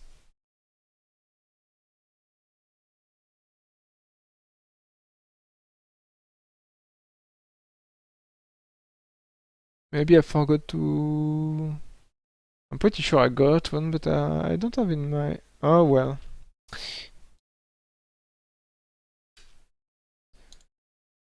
You recognize the flag that flies above a fortified platform in the center of the strange craft. It is the crescent and crystal star in sight of the Magician Guild of Turan, a city in northern Summerland. The skyship is commanded by a Somlanding wizard, one of your own countrymen. He is a blonde-haired young man dressed in long dark blue robes. You are so stunned by the fateful appearance of craft that you fail to notice the blood seeping from the Itikar mouth. The creature is near the death. Suddenly the great bird lets out a pitiful and agonizing cow. Its wings stiffen and its head falls limp forward as the last flicker of life escapes from its torn body. You are pitched forward and your stomach heaves as you plummet toward the lake in Rhyme. Well, let's go back to the previous one. What happens if I have it?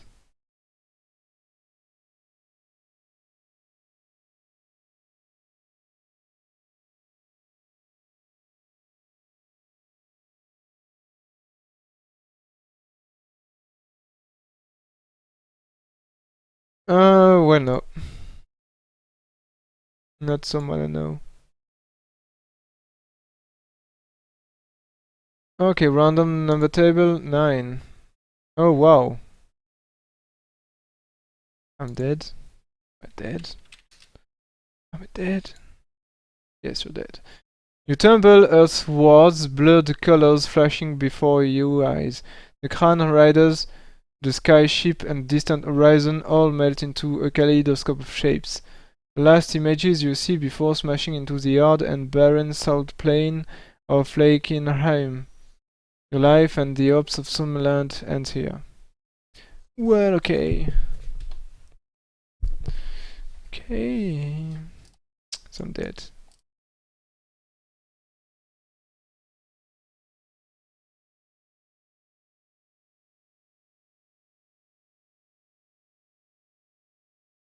Time to start back to 201.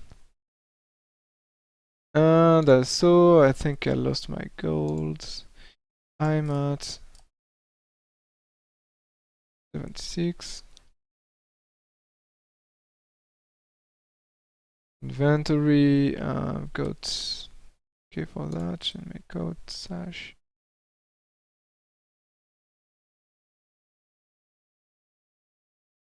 Okay.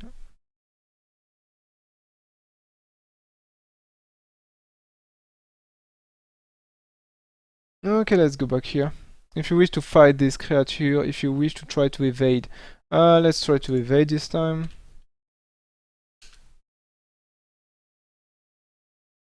Suddenly, as you turn and sprint along the passage, a terrible roar, altered and rage filled the hall. Kill him! You glance back, the Dracarim are unsheathing their black sword, eager to obey their master's command.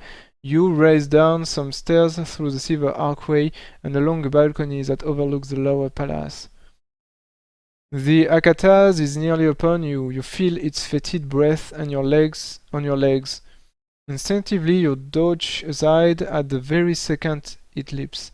It crashes the muzzle first into the marble pillar. A howl of pain leaves its broken mouth as you step forward and strike a death blow. It will never attack again. You glimpse the grim silhouette of Dark Lord Acorn in the hall below, his spiked fist raised. A Drakkar appears as if from nowhere and advances, a sword held high above his skull-like helm. There is a deafening crack as a bolt of blue lightning streaks from the stone in Darklord's hand and comes hurling towards you. The Drakkar lunges and wounds your arm. But he now stands in the path of the bolt. In a flash of light, Drakkar is gone, leaving only cinders and the rotten odor of scorched flesh behind. At the end of the balcony, you are under the arch and staircase. Your arch is by the stair. Let's go by the stair. Let's try the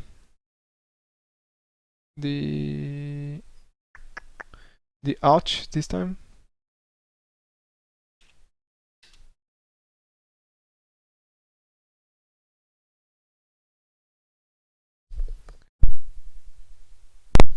You run through the arch and straight into the Black Robe Palace guard. You bruise your ribs and the impact throws you off balance. But you manage to grab the wall to stop yourself from falling over. The guard lies sprawled upon the floor, but with incredible swiftness he draws a shining steel axe and lashes out at your legs. Oh.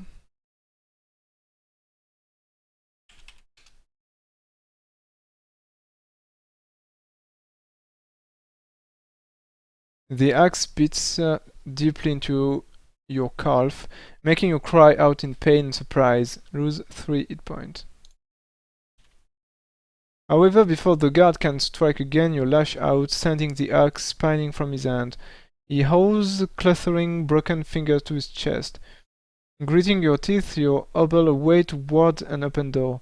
The air is alive with the sound of pounding feet, for the Grand Palace is now on full alert.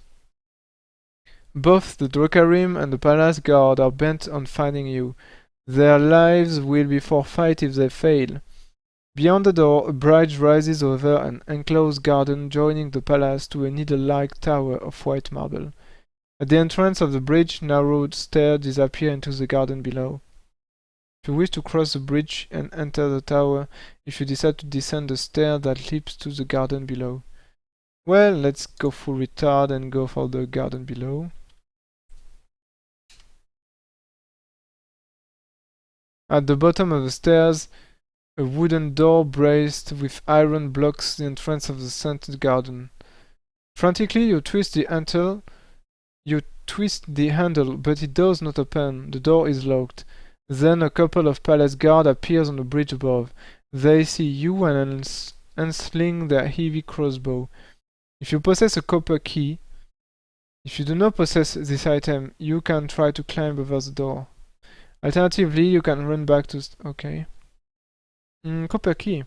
Not sure. Don't think I have a copper key. I have a golden key, I think, but not a copper key. Using the bands of iron as footholds, you clamber to the top of the door. Long spikes protrude from the timber. I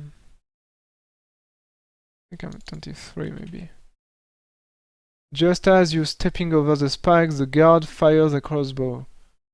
If you have reached the Kai rank of Guardian or higher, subtract 2 from the number you have picked. If you have the Kai discipline of hunting, subtract 1. Okay? Nice.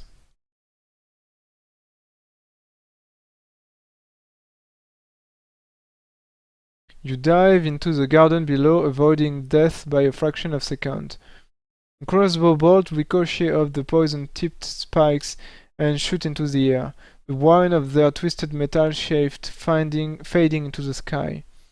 The enclosed garden is full of fragrance of exotic plants and flowers clustered around a sculptured pool of deep blue water. It is a beautiful sight, but one that you dare not stop to enjoy. The palace guards are sure to give chase, and you must keep moving. Ahead, beyond a tree-lined colonnade, a flight of steps ascends to a small portal in a wall of upper palace. To your right, a leafy tunnel winds away in the shrubs of trees. You have the Kai discipline of tracking.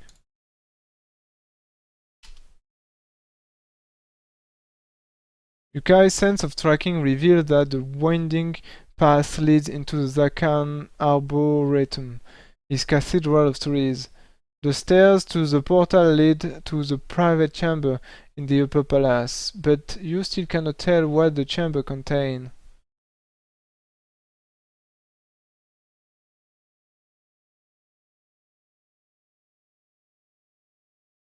You decide to climb the stairs to the portal. Okay.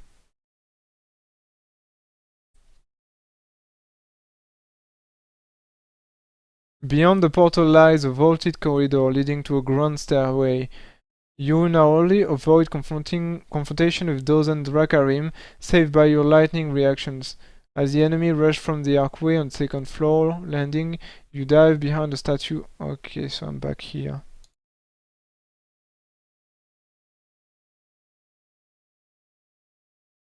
If you possess the blood, no. You leave the bell tower, okay. Mind over matter.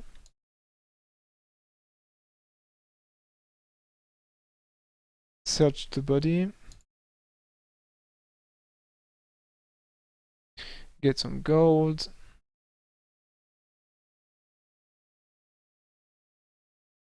And get a brass whistle.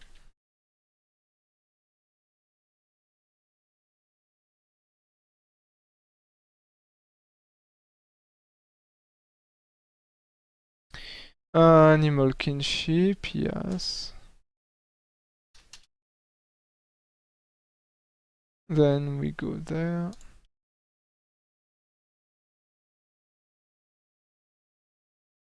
It's falling.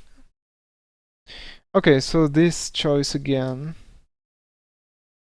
And let's go to Chula this time.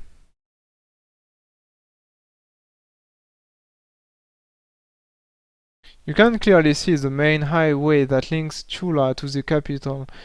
It crosses the desolate salt plain of Lake Ibrahim by means of causeway 30 feet high and is a useful landmark by which you can steer. Little stone houses with beaten earth roof are grouped in small clusters along the highway, their numbers increasing as you draw nearer to the town. You are 5 miles from Chula when you notice a dark cloud hovering several hundred feet above one of the small villages. It is a cloud of Khan. They are moving to intercept you. Suddenly, the Itikar squeals in pain and a splash of feathers billows out from its wing. The Khan has closed in from behind. It is less than 100 yards distant. Dracarim Rider holsters an empty bronze crossbow and draws his black sword. His bolt has passed through the wing of your mount, and he prepares to strike as the Itikar loses white in speed. The Crown Rider, the Crown is its rider and its rider are swooping on you from behind. You will only be able to fight for one round of combat before they are carried past by the momentum of the attack. Okay.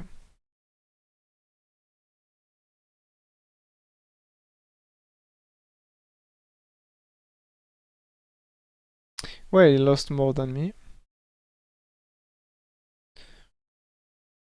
If you lose more, if the enemy loses more endurance points than you.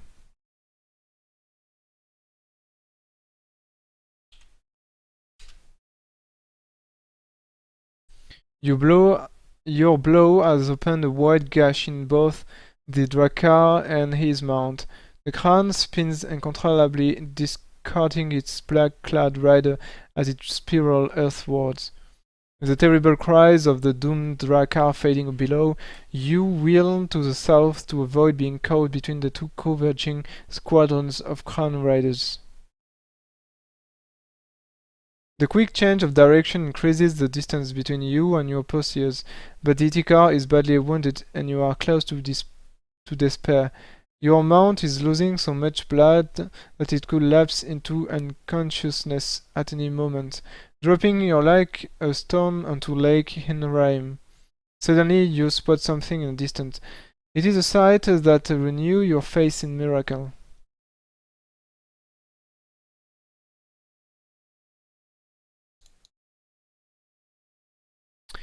Okay, already there. If you don't have this special item, yep.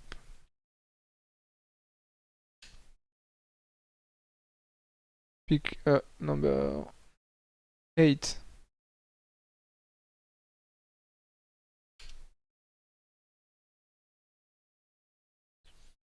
The chill air sweeps past your face as you tumble toward Lake Inraim. The crown riders, the sky ship, and the distant horizon all melt into a kaleidoscope of shapes and images. You fear this will be the last thing you will ever see.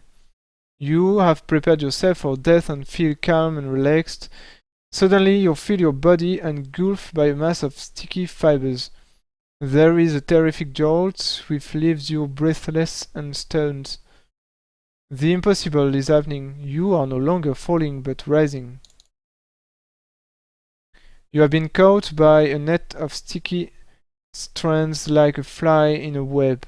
You rise into the sky towards the flying ship as quickly as you fell. 3 bearded dwarves clad in bright paddle battle jerkin pull you aboard an outrigger that runs the length of the hull. There is no time to express your gratitude, for the small sky ship is under attack from the crown riders. At the end of the outrigger, the dwarf is in hand-to-hand combat with a snarling Drakkar. He is losing the battle.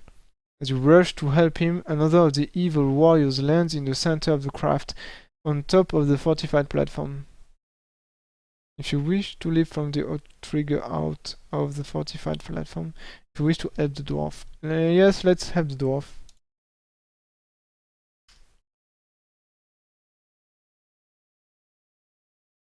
The Drakkar is strangling the dwarf. As he catches sight of you, he realizes his grip and smashes his melee fist into the dwarf's face, sending him tumbling into space. You are inflamed by this cold-blooded murder. You draw your weapon and attack. Due to the speed of your attack, do not deduct any of your own endurance point in the first round of combat. Oh, nice.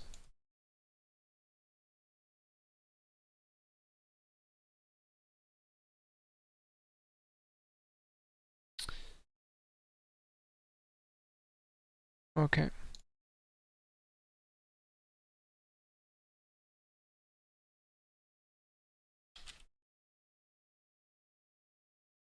Drakkar falls to his knees and makes an horrible rasping noises as he tries in vain to prise open his shattered death mask. Your blows have stave in his helm, and the buckle metal has fractured his skull. You lash out with your foot and kick him from the outrigger, sending him spiraling down to Lake Inrheim to join the dwarf he murdered. The dwarf is neither dead nor hundreds of feet below. He hangs by his foot unconscious, snagging in the netting below the outrigger boards. You grab the dwarf's leg and haul him to safety before continuing the fight. The platform looks empty. No heads are showing above its armored parapet, but you sense something is wrong. Instinctively, you leap from the outrigger onto the main hull, your weapon poised to strike.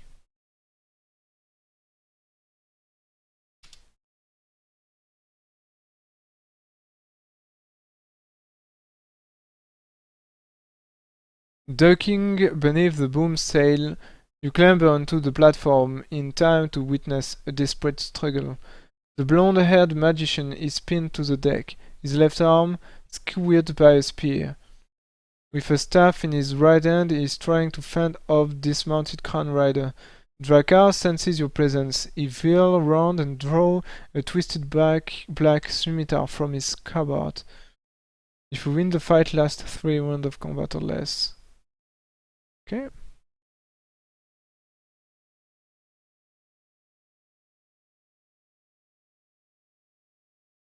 One round, 2 round. Okay, nice. So less than 3 rounds. Drakkar curses you with his dying breath, his cry fading as he falls from the platform. You rush to aid your wounded countryman, but the battle is not yet over. A Crown Rider is swooping towards you, crossbow leveled at your head. He fired and a bolt shot toward the face. Then a shrill metallic whine ring in your ears as the bolt miraculously ricochets away, deflected by an invisible shield. If you have ever been given a crystal star pendant, if you do not have this special item.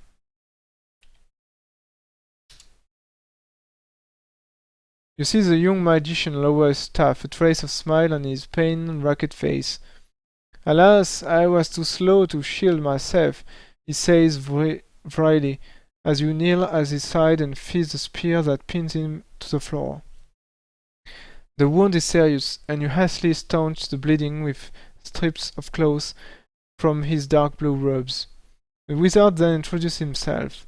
I'm Banidon, Journey Master to the Guild of the Crystal Star, he says, his voice weak and shaky.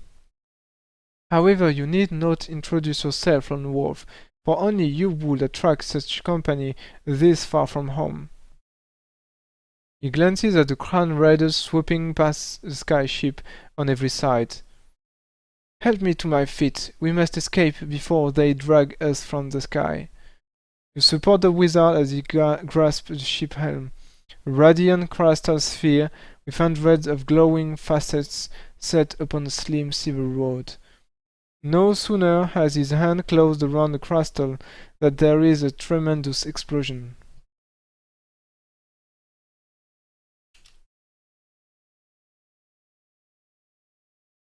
The explosion is followed by a huge cloud of smoke, which engulfs a cabin perched on the rear deck. As the noise rumbles across the desolate salt plain, you hear the agonizing shriek of wounded Crown. It spirals past the platform, a ragged hole rent in its broken wing. The smoke clears reveal the grinning face of dwarf at the cabin window. A smear of soot blackens his rosy cheeks and exaggerates the whiteness of his crooked teeth. He is holding a tube of smoking steel that you assume to be a magical staff, until you notice that each of the dwarf crew carrying identical staves. As they point them at the swooping Crown, gouts of smoke and flame below from their tips. Suddenly you recognize a weapon and their wielders. They are dwarfs from the Mountain Kingdom Boar, armed with one of the inventions for which ingenious artisans are justly famous through the magnamond. The Kran are terrified by the noise, they turn their leathery tails and fly away, the drug-carrying riders powerless to stop them. The primitive gun have claimed only one victim, but nevertheless they have driven off the enemy and saved the sky ship from disaster. Banidon steers the craft about, banking steeply until the ship faces the darkening peak of the southern mountain and the distinct V-shaped cleft of the dire path. 0.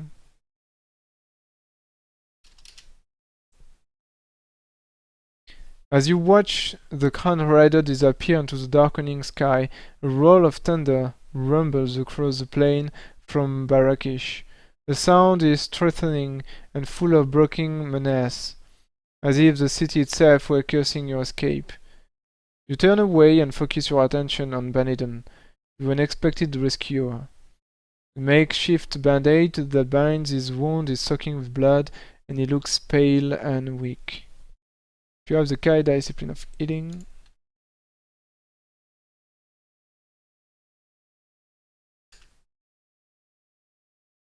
clasping your hands around Banidon's injured arm, you concentrate your Kai skill on healing the torn muscle and splintered bone.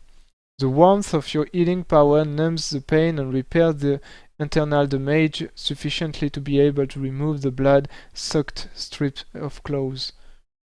The wound is still open, but you have saved the limb.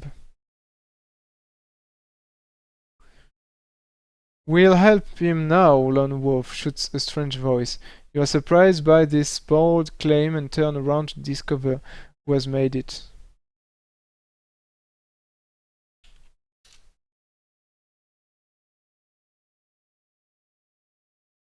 Two dwarves clamber onto the platform and hurry to their young captain's side.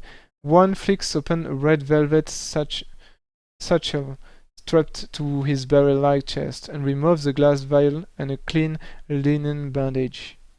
They attend to the wound, and as his strength returns, Banidon listens intently to your account of the terrifying event that have led up to this meeting. As you conclude your woeful tale, Banidon speaks, his voice full of grim determination. The future of Summerland rests in your hands, Lone Wolf. We must stop Dark Lord Aecon from destroying the Book of the Magna Kai. I have heard tell of the tomb of the Magian from the nomads of Dry Main. They say it is a terrible place, a place of horror and death.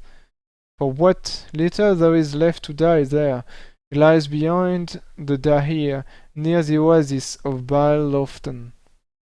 That is all I know, for the Magian hide their tomb well, and what few traces remain have long since disappeared beneath the shifting sand of the dry main.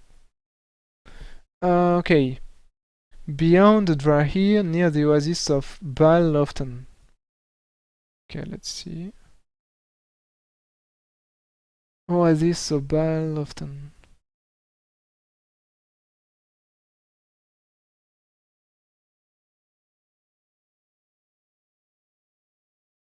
Is this one?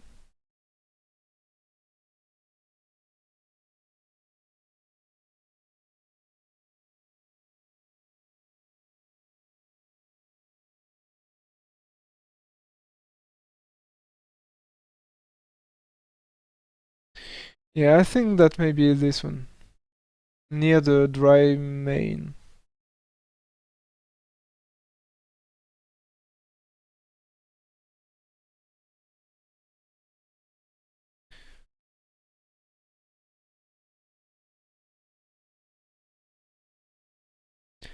Your face conveys the disappointment you feel upon hearing these words. However, all is not lost, said Banidon. There is a man who can guide us there. His name is Tipaza Edaruk. Tipaza the Wanderer. It is he who we must seek, for he is the only man who has ever entered the tomb of the Magian and lived to tell the tale. Okay, but where is this man? Banedon takes over the helm of his extraordinary ship, the Sky Rider, as the dwarves call it, speed through the gathering darkness toward the dire pass, visibly diminished with each passing minute until finally you can see no further than the outriggers. You feel uneasy. If the Sky Rider veers but a fraction of course, you will be smashed to pieces against the mountainside. Do not worry, Lone Wolf, said Norrim, the dwarf with the velvet satchel. The captain will see us through.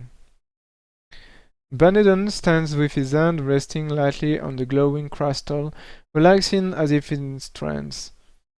His eyes are closed and the crackle of energy, like fine wire lining, traces an intricate pattern over his forehead and temples.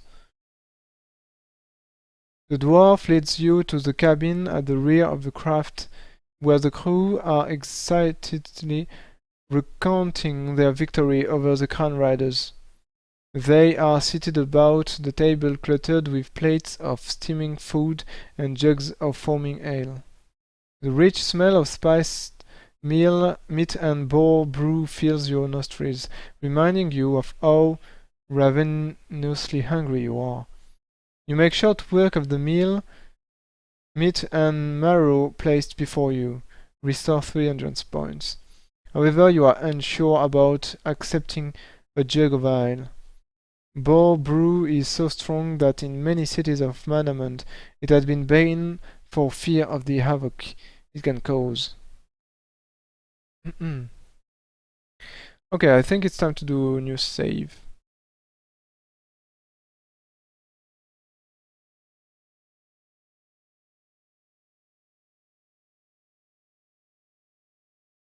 If you wish to accept the jug of notorious ale, yes, let's accept it.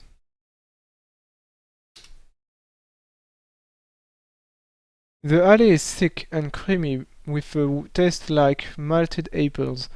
You lower the half-empty tankard and wipe away the froth from your lips with your sleeve.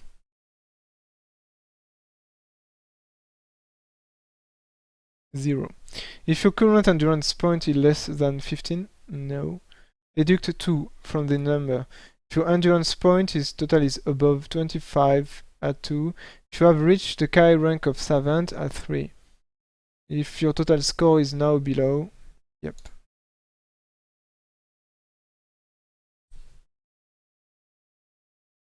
The room is moving at first only imperceptibly, but in the space of few minutes, the dwarves and the cabin have become a blue of color. You grasp the table, your knuckles withening as you fight to control the feeling of dizziness that overcomes you. Sound seems distant, like echoes in a cave. Suddenly the spinning stop and blackness engulf your sense. You have collapsed unconsciously on the floor.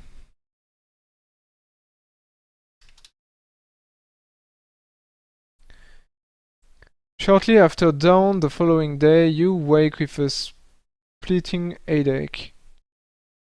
With bleary eyes, you peer around you at the snoring dwarfs who occupy the teeny bunk of the cramped cabin. A low hum of sheep only increases the pain that throbs like a demon inside your head, causing you to wince and grit your teeth at the slightest movement of your stiff and aching limbs. Painfully, you gather up your equipment and climb on the deck to find everything in deep shadow, for the Sky Rider is hovering beneath a massive outcrop of sandstone just from the side of the mountain. Banedon still stands at the helm, but he is no longer in a trance. Crown Riders, he says, pointing to a sun-bleached valley beyond the shadows. They arrived with the dawn. You stare out across an alien landscape, a mountain valley filled with thousands of pillars formed from massive and precariously balanced boulders. The pillars reach so high into the sky that an avalanche looks inevitable.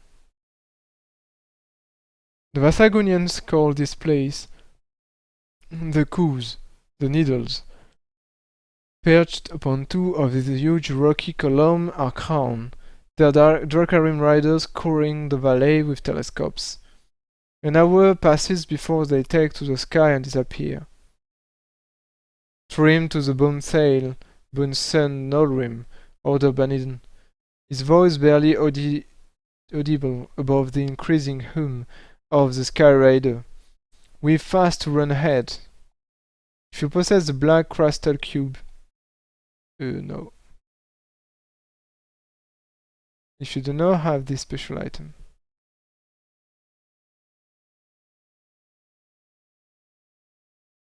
Well, there is a lot of special items I don't have. Voyage through the Cross is breathtaking.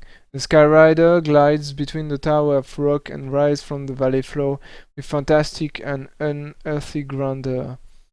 Far below, sulphurous water bubbles from fissures in the orange ground and streams of hissing lava carve circular channels, which glow like a moat of liquid fire.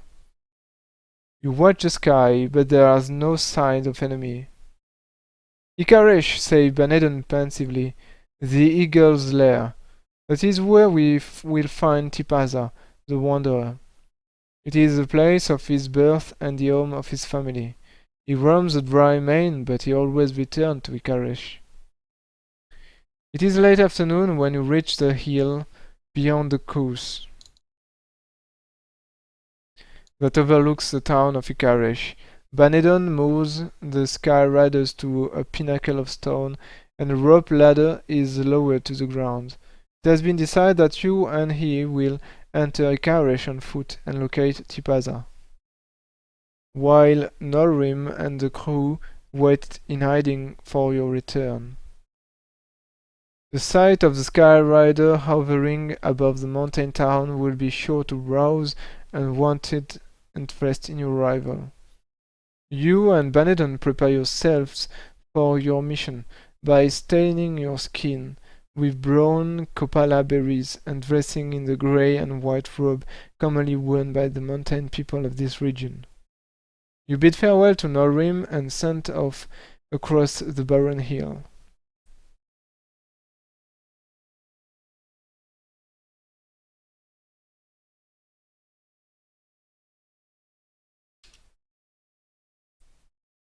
You trudge through the loose red sand, your faces covered to protect them from the dust and the blazing heat. The landscape is stark and desolate. All that seems to thrive here is the wire-hard grass that scratches your boots and leggings. You soon come across a dread river bed that leads to a cave in an orange standalone hillside. A wooden plaque is nailed by the mouth of the cave, but you are unable to understand the strange word painted on its sun-blistered surface. If you wish to investigate the cave... yes, why not? Maybe it's inside the cave. Rows of stalactites hang from the roof of the cave like the fangs of some incredible monster, and the bubbling of a distant geyser echoes eerily through the unknown depth.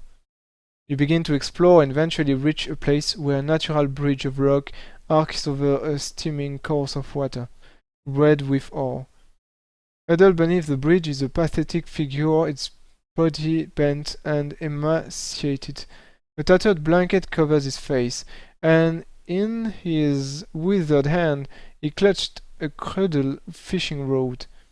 A small catch of lava crabs lies on the bank, their claws twitching as they slowly die. As you move nearer, the figure raises his face to stare at you. It is a man, but the sight of his face shocks you to the core. If you have the Kai discipline of eating,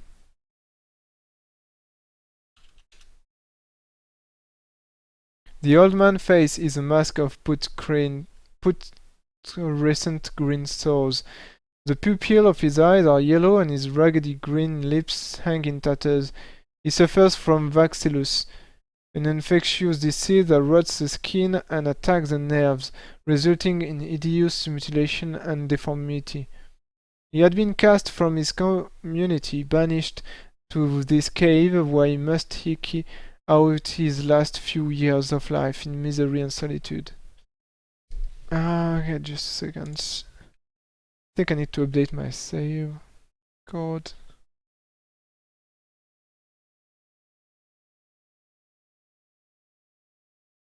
Let's do this.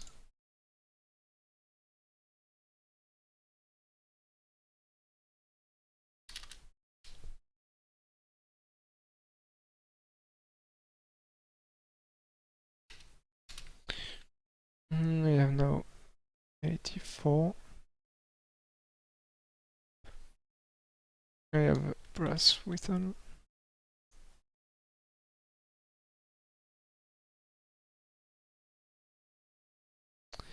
And I think that's all, okay.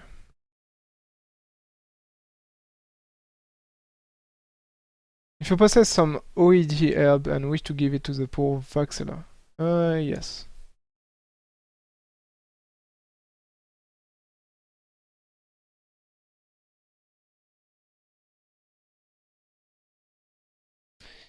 Let's see, so I will lose this herb. You place the OED herb upon the stone bridge and step back. At first, the Vaxeller is suspicious and frightened. Nobody has dared to enter his cave for many years. But when he recognizes the golden leaves of the OED herb, he breaks down, weeping tears of joy.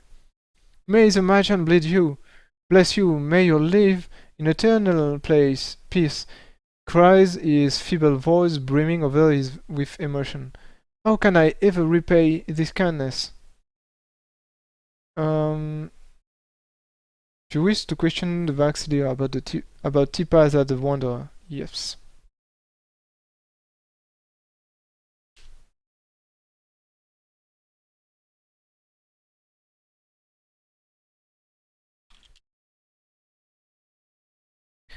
I knew Tipaza once, when my body was young and strong like yours.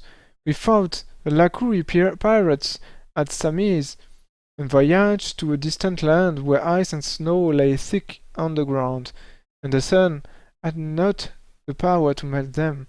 Yes, I knew Tipaza the Wanderer once. All I know now is that he dwells in Ikarish. Find the widow Sushila. She will know. She know all that passes in Ikarish.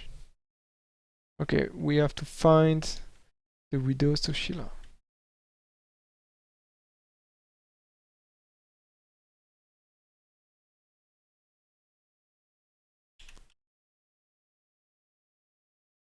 As you turn to leave, the Vaxeller bids you to wait. From a bundle of rag hidden beneath the bridge, he produces a gem-encrusted mace. The weapon is carved from solid silver and adorned with emeralds and diamonds along the aft. Take it, I beseech you, as a token of my eternal thank. If you wish to accept the gift, mark the jewel mace as a special item. Jeweled mace. Nice.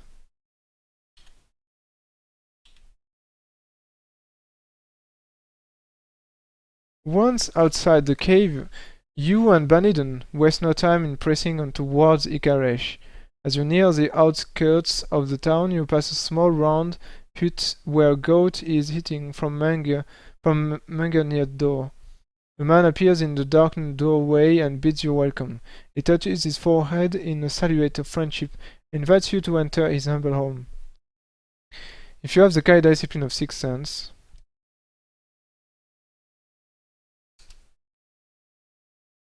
you sense that the man's show of friendship is genuine.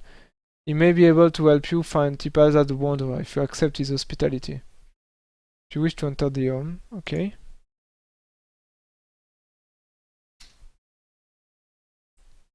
The man is short of stature, but broad-shouldered and strongly built, physically characteristic common among the South mountain dwellers in Vasagonia.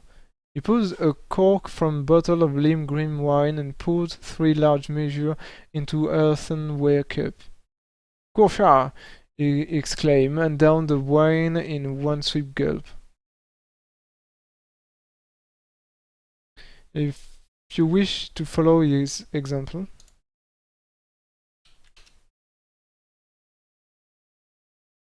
Despite your misgivings, the lime green wine tastes delicious. A warm glow radiates slowly from your stomach, filling you with a comfortable sense of well-being. The man looks delighted by your reaction to his wine and offers to sell you the bottle for 5 gold crowns. If you wish to buy the bottle of Korsha, pay the man 5 gold. If you wish to question him about Tipata the Wanderer. Yes.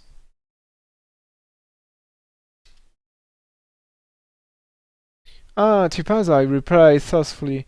He lives near the Duga market, but exactly where his home is I'm not sure. I haven't seen old Tipasa for years. If you should find him, remind him of Kamzin the goat herd. He still owes me 12 crowns, that I have not forgotten.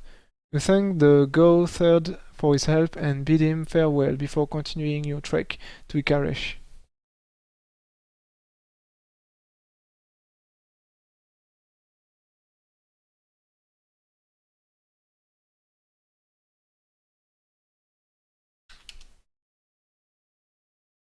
You follow a path along a dry gully, the bed of the ancient river that once flowed through the mountains, and a red breeze blows eddies of red dust along the banks of dead earth.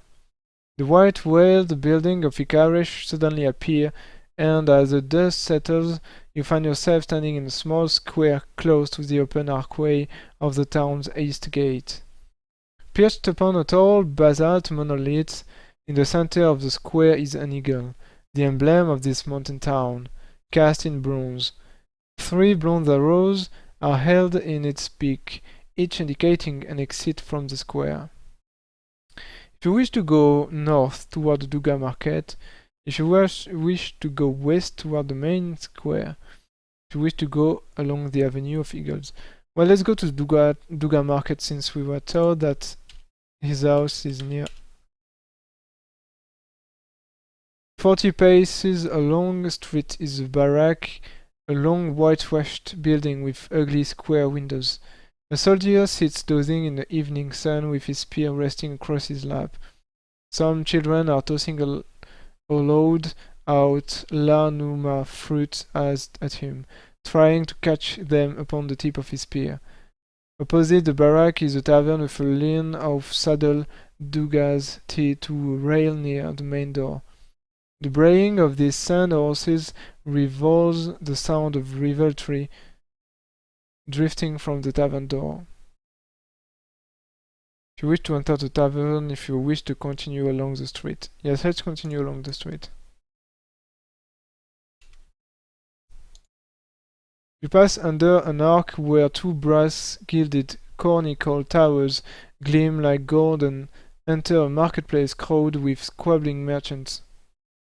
Exotic carpets, brightly colored material, and all manner of foods are being brought, sold, and haggled over. The north side of the marketplace is devoted to the auction of dugas. The sleek but noisy dessert beasts are being paraded for the benefit of the bidders around a paddock adjoining their stables. Just past the stables, a street vanishes into the carpet with a carter of Ikaresh.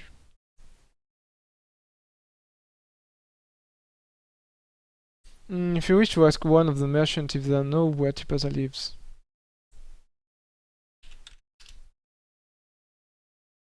A small heavy merchant is hawking his wares from a stall set close to the archway. His small, beady eyes twinkle from beneath a ridiculous, outsized turban. As you approach, he launches himself at you, desperately trying, with a flood of wild claims, to persuade you to buy his obviously inferior goods. He looks surprised when you interrupt him with your question. Tipasa? He answered. Yes, I know where he lives. He holds up a gaudy red coat of pink and orange sackcloth and offers it to you. If you make a worthy gift for your estimated friend, he suggested, his eyes continually glancing at your belt pouch. Only 5 gold, master. Realize you will first have to purchase these ridiculous garments before the merchant will tell you where Tipasa lives. If you wish to buy a waistcoat. Ah, yes, let's buy it.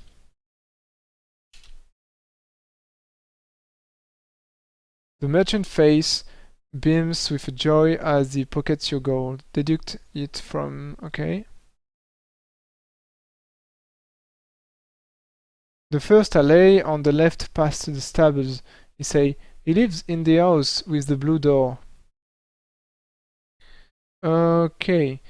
You hurry across the crowded marketplace toward the stables and enter the street beyond. As you turn into the rubbish-strewn alley, you see the blue door facing you at the end of the passage.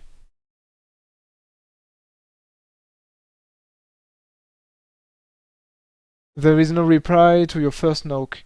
You are about to knock again when the door opens a few inches and the red-rimmed eye of an old woman stares out from the darkness. "Ban Eden!" she exclaims, her voice hoarse and shaky. "Thank the God it is you!" She ushers you both inside and locks the door. The house is sparsely furnished, and what little is there is either damaged or broken.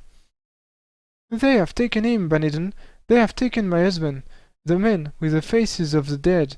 10 days ago, they came like shadows in the night." She breaks down, her frail body racked by sobs. Baniden comforts her best he can, but you sense that he shares her bitter loss. The Dracarim have taken Tipasa. Of that there is little doubt. But now they will have made him tell everything he knows about the tomb of the Majan.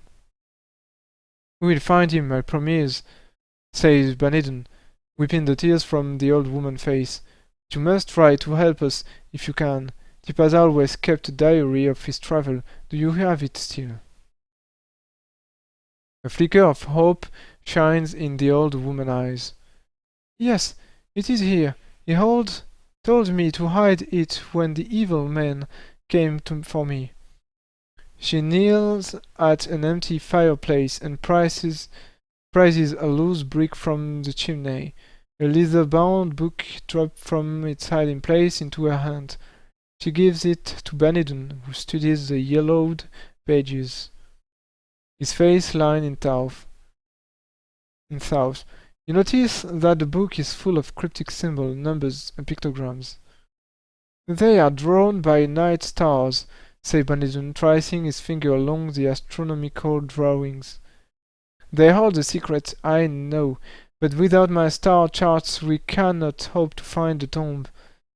We must return to the Sky Rider at first light. Then we shall be able to make some sense of this book."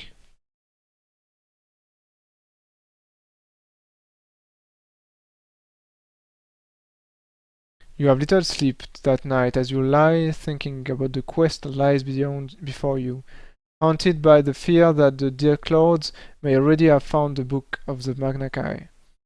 You rise before dawn and breakfast on a meal of sheep's butter and red milk cake before bidding farewell to Tipa's wife. The trek back to Sky Readers passes uneventfully, and by noon you have reached the rocky crag where the craft is moored. Norim is the first to greet you, but they cannot hide his disappointment that you have returned unaccompanied. "Do not worry to answer lies here," said Baniden, holding up Tipa's diary. "Prepare to set sail." As the Sky Rider rises into the clear blue sky, Baniden hands over the helm to Norim and bids you follow him to his quarters at the prow.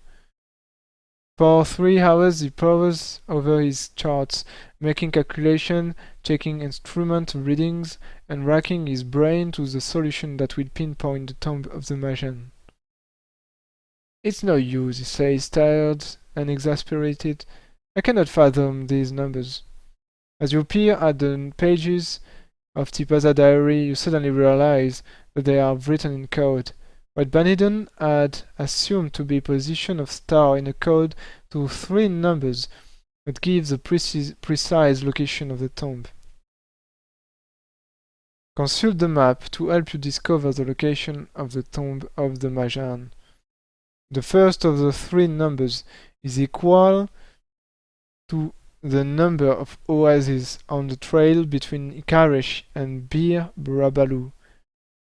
The second number is equal to the number of the cities in Vasagonia. It's 7. The third number is equal to the number of islands off the coast of Capicabara. When you have broken the code, write the number in the... Okay. I already know the second number, it's 7. I know there is 7 cities in Vasagonia.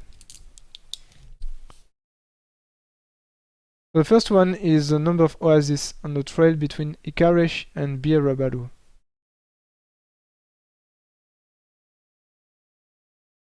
Ikaresh.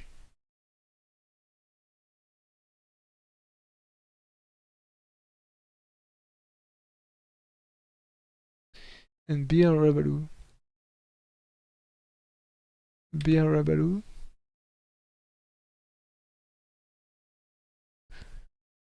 And Ikaresh.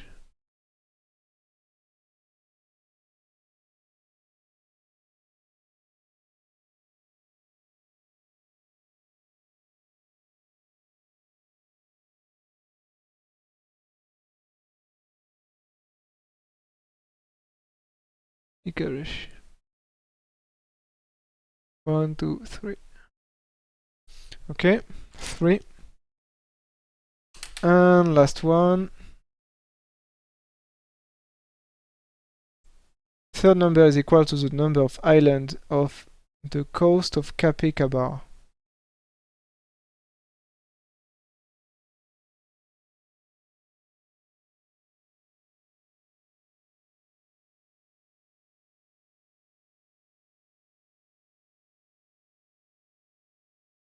Coast of Capicabara.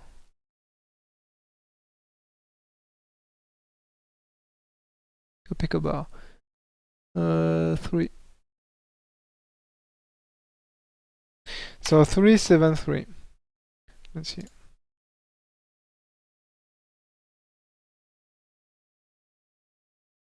That's it! Exclaims Banidon, stabbing his finger at the map of the dry main that covers his chart table. 115 miles due west of Bir Rabalu, 150 miles due south of Oasis of Balhoften. You picked up a quail pen and marked the spot, the tomb of the Majan. You study the map and ponder the miles of desolation separating you from your goal. Banidon notices your look of dismay and quickly tries to pull your mind at ease. Fear not, Lone Wolf. We'll be there before the dawn. You smile at his confidence, but it is not the actual journey that worries you. Your concern is what you may or may not find you upon your arrival.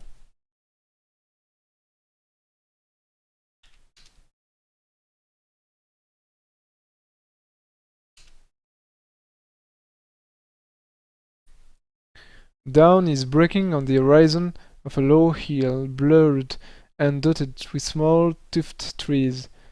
Swifty, the Sky Rider, has voyaged through the night to arrive at the foothills of the Koneshi Mountains, in whose fold the Sky Ship is safely tucked away from watchful eyes. 25 miles to the north, across a landscape of barren rock and dry brush, lies the tomb of the Majan. You and Banidon set off before the dawn, anxious not to waste either time or the prospective cover of darkness. Now, as the great golden disk of the sun rises in the sky, for the first time you can see your goal. A massive excavation has exposed the earth of this crushed land, delving deep around the tomb of its forgotten ancestors. Thousands of Gaiacs, spiteful and malicious servants of dark lords, labor unceasingly to remove rocks and sand from this quarry, forced by Drakarim to drag their black their back-breaking loads up ramp to the rim of the crater. Close to the edge of the crater, an encampment of black tent surrounds a large domed canopy.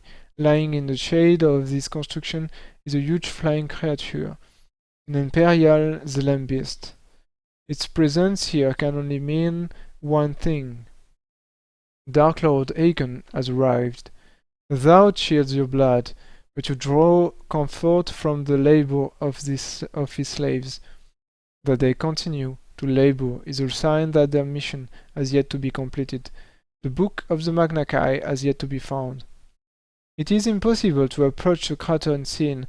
You will have to wait for darkness before you attempt to enter the tomb. During the long wait, it is agreed that Banidon will attempt to find Tipaza. It is likely that he is being held captive inside the encampment. The Dark Lords would be unlikely to kill him before discovering the treasure they seek. During the day, you must eat a meal. You may not use the hunting if required to eat a meal in the middle of this wasteland.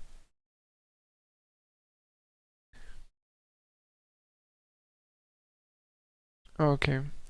Well, let's do a new save.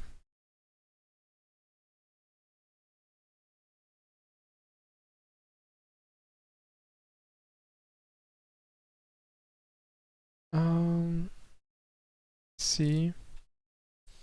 Jeweled mace.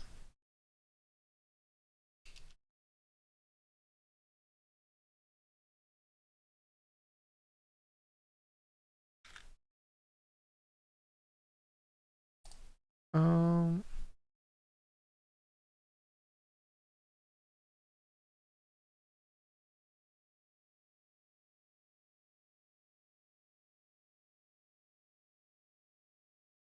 okay.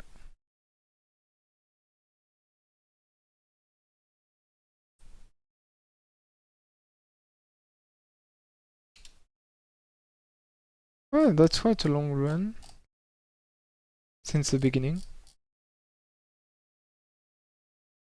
As night falls, your desperate quest begins. The Gaiacs pose few problems that you cannot overcome with your warrior skills, for they have been overworked to the point of exhaustion. Only the Dracarim show any sign of vigilance, but even then there are less than a dozen patrolling the entire crater. Not until you reach the main entrance to the tomb do you encounter any real difficulty. Drakkar stands on guard, his cruel eyes glittering behind his twisted iron death mask. Occasionally he diverts his attention from the watch to take a drink from the water flask. If you have the Kai discipline of mind over matter. Most overused discipline of this book. You focus your skill on nearby spade, willing the spade handle to rattle against the wheelbarrow in which it rests. It only takes a few seconds for the vigilant Dracaring sentry to leave his post and investigate the noise. By the time he returns, you are inside the tomb of the Majan.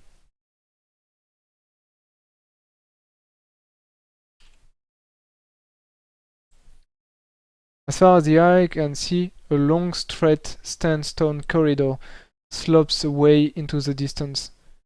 Torches crackle and sputter on the walls, illuminating the pictograms engraved in the yellow stone. At regular intervals, wrought age slabs protrude into the main corridor. You stop to take a close look at one of these slabs and the floor beneath it and come to a frightened conclusion. They are obviously traps, no doubt set off by the Gaiacs when they clear this corridor of sand. Rather than instructing the Gaiacs to avoid them, Dark Lord must have deliberately used their slave to set them off. Once the trap had been sprung, the squashed bodies were cleared away and the slab chiseled through the next section. Pit traps in the floors seems to have been neutralized in the same way, set off by luckless Gaiacs. They would have been filled in with the dead bodies and leveled off with sand. The thought of this earthless barbarity fills you with revulsion. Just over the mile along the corridor, you eventually arrive at a large stone door. The stone surround bears evidence of chisel work, but the door itself is rock solid. You notice a faint beam of light descending from a hole in the ceiling. It creates a small circular pool of light, a little to one side of a similar hole in the floor. In the wall near the door there is a triangular indentation, no larger than a gold crown. If you possess a prism, if you possess a blue stone triangle. No way! I'm keeping this item since the beginning of the game. I have a blue stone triangle.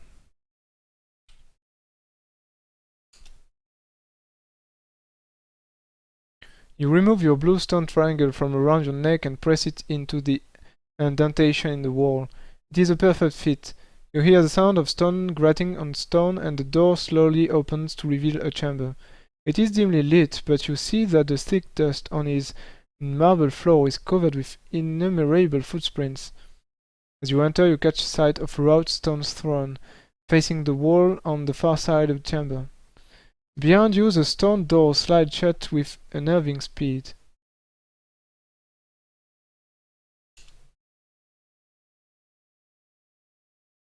The throne begins to revolve. A terrible howling fills your ears, changing almost instantaneously to the growling of a harsh guttural language, the like of which you have never heard before.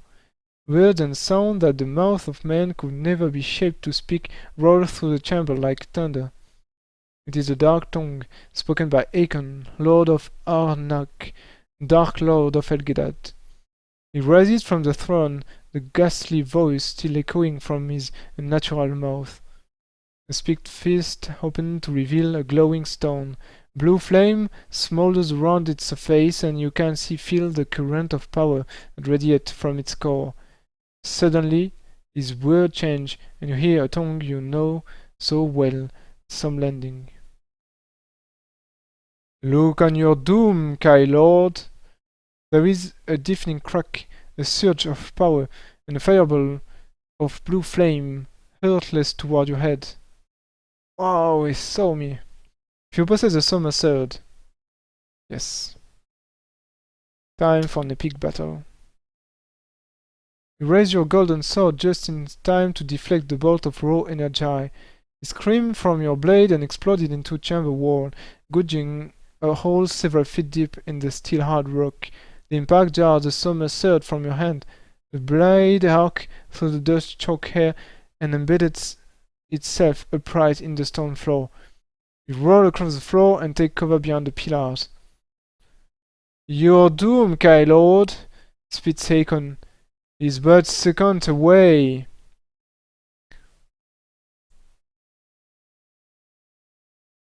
If you wish to retrieve the summer sword. Yes, we need to retrieve it. You run half crouched toward your golden blade, grab the hilt, continue at full speed toward the cover at another pillar. Suddenly, a burst of energy leaped from the Dark Lord fist, exploding into the base of the pillar, severing it from the floor. A tremendous roar fills your ears as you are thrown backward by the shock of the blast. You lose 300 points.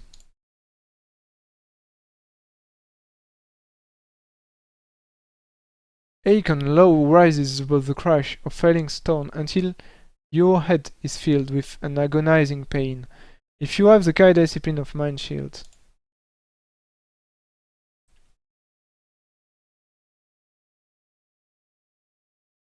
Suddenly the pain subsides, but the onslaught has only just begun. A mist of black as the grave is sipping from Hakon's mouth. It creeps along his outstretched arm and settles like a cloud in the palm of his upturned hand. Whirling shadow shapes draw his to focus. Wings and tentacles sprout and take form. A curse in the dark tongue shakes the whole chamber as a deadly flow of horror hurtles from his hand. Wow. Crypt spawn. Wow. Battle. Well, it's not immune to Mind Blast.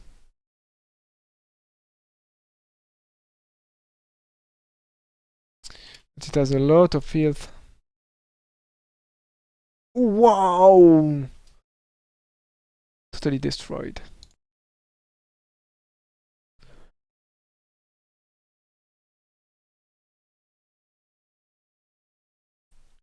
As you slay the last of the crypt's spawn, Haakon reeled back as if weakened by the death of his creatures. He raised a somersault, wielding the blade to discharge a bolt of power that will burn the evil Dark Lord from the face of Magnaman forever. The blade shimmers with golden fire, but no searing blast issues from its tip. Suddenly you realize what had happened. You are beneath the earth, and there is no sun from which the sword can draw its power. Haakon utters a terrible oath that shakes the floor. A beam of blue flame is growing from the stone in his hand, forming a fiery blade that crackles and spits as it cuts through the dust, choking air. The stench of death and decay filled your nostrils as Darklord prepared to attack. Final battle.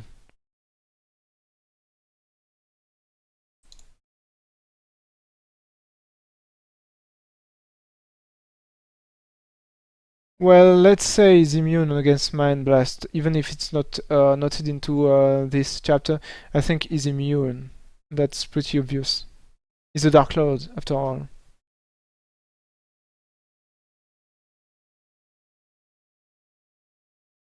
Woo! That was, well,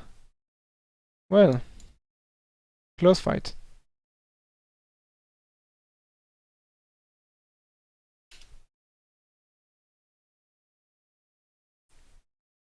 You examine the floor where Dark Lord Haakon fell, but there are no signs of his body. The atmosphere is strangely calm and peaceful, as if a great and evil shadow has been lifted. If you lost the somersault in confrontation with Dark Lord, you may now retrieve it. You turn and walk to the throne where Haakon sat, waiting for you to appear. Beyond it lies a portal, an ancient inscription carved deep into the blood-red stone. Below the carving is set the impression of a man's hand. Instinct and intuition guide your hand to the door. The carving fits around it like a glove. Silently the portal slides back to reveal your destiny, the Book of the Magna Chi. Set on a pedestal, the book lies open, its secrets revealed to your eyes alone. As you lift the sacred book, the very air throbs with the vibration of the force locked within its sun-gold cover. With a pounding heart, you close the book and hurry from the chamber. By the time you reach the foothills of the Koneshi, Benedon has successfully completed his mission. He and Tipaza are waiting for you. As they see you appear, clutching the book from the Magna Chi, they can barely contain their excitement. This night of triumph, said Benedon jubilantly, will herald a new dawn of hope for Summerland, the Chi High Reborn. The quest is now over. You have found the book of the Magna Chi and freed Magnaman from the shadow of Dark Lord Haakon. But for you, Kai Master Lone Wolf, the story has only just begun. Your destiny lies along the path of the Grand Master, to learn their secrets and attempt the first exciting quest of the Magna Chi. Begin your journey with Book 6 of the Lone Wolf series, The Kingdoms of Terror. Well, victory! Wow, that was a pretty exciting book. We were like running, flying during the whole book, trying to escape all dangers.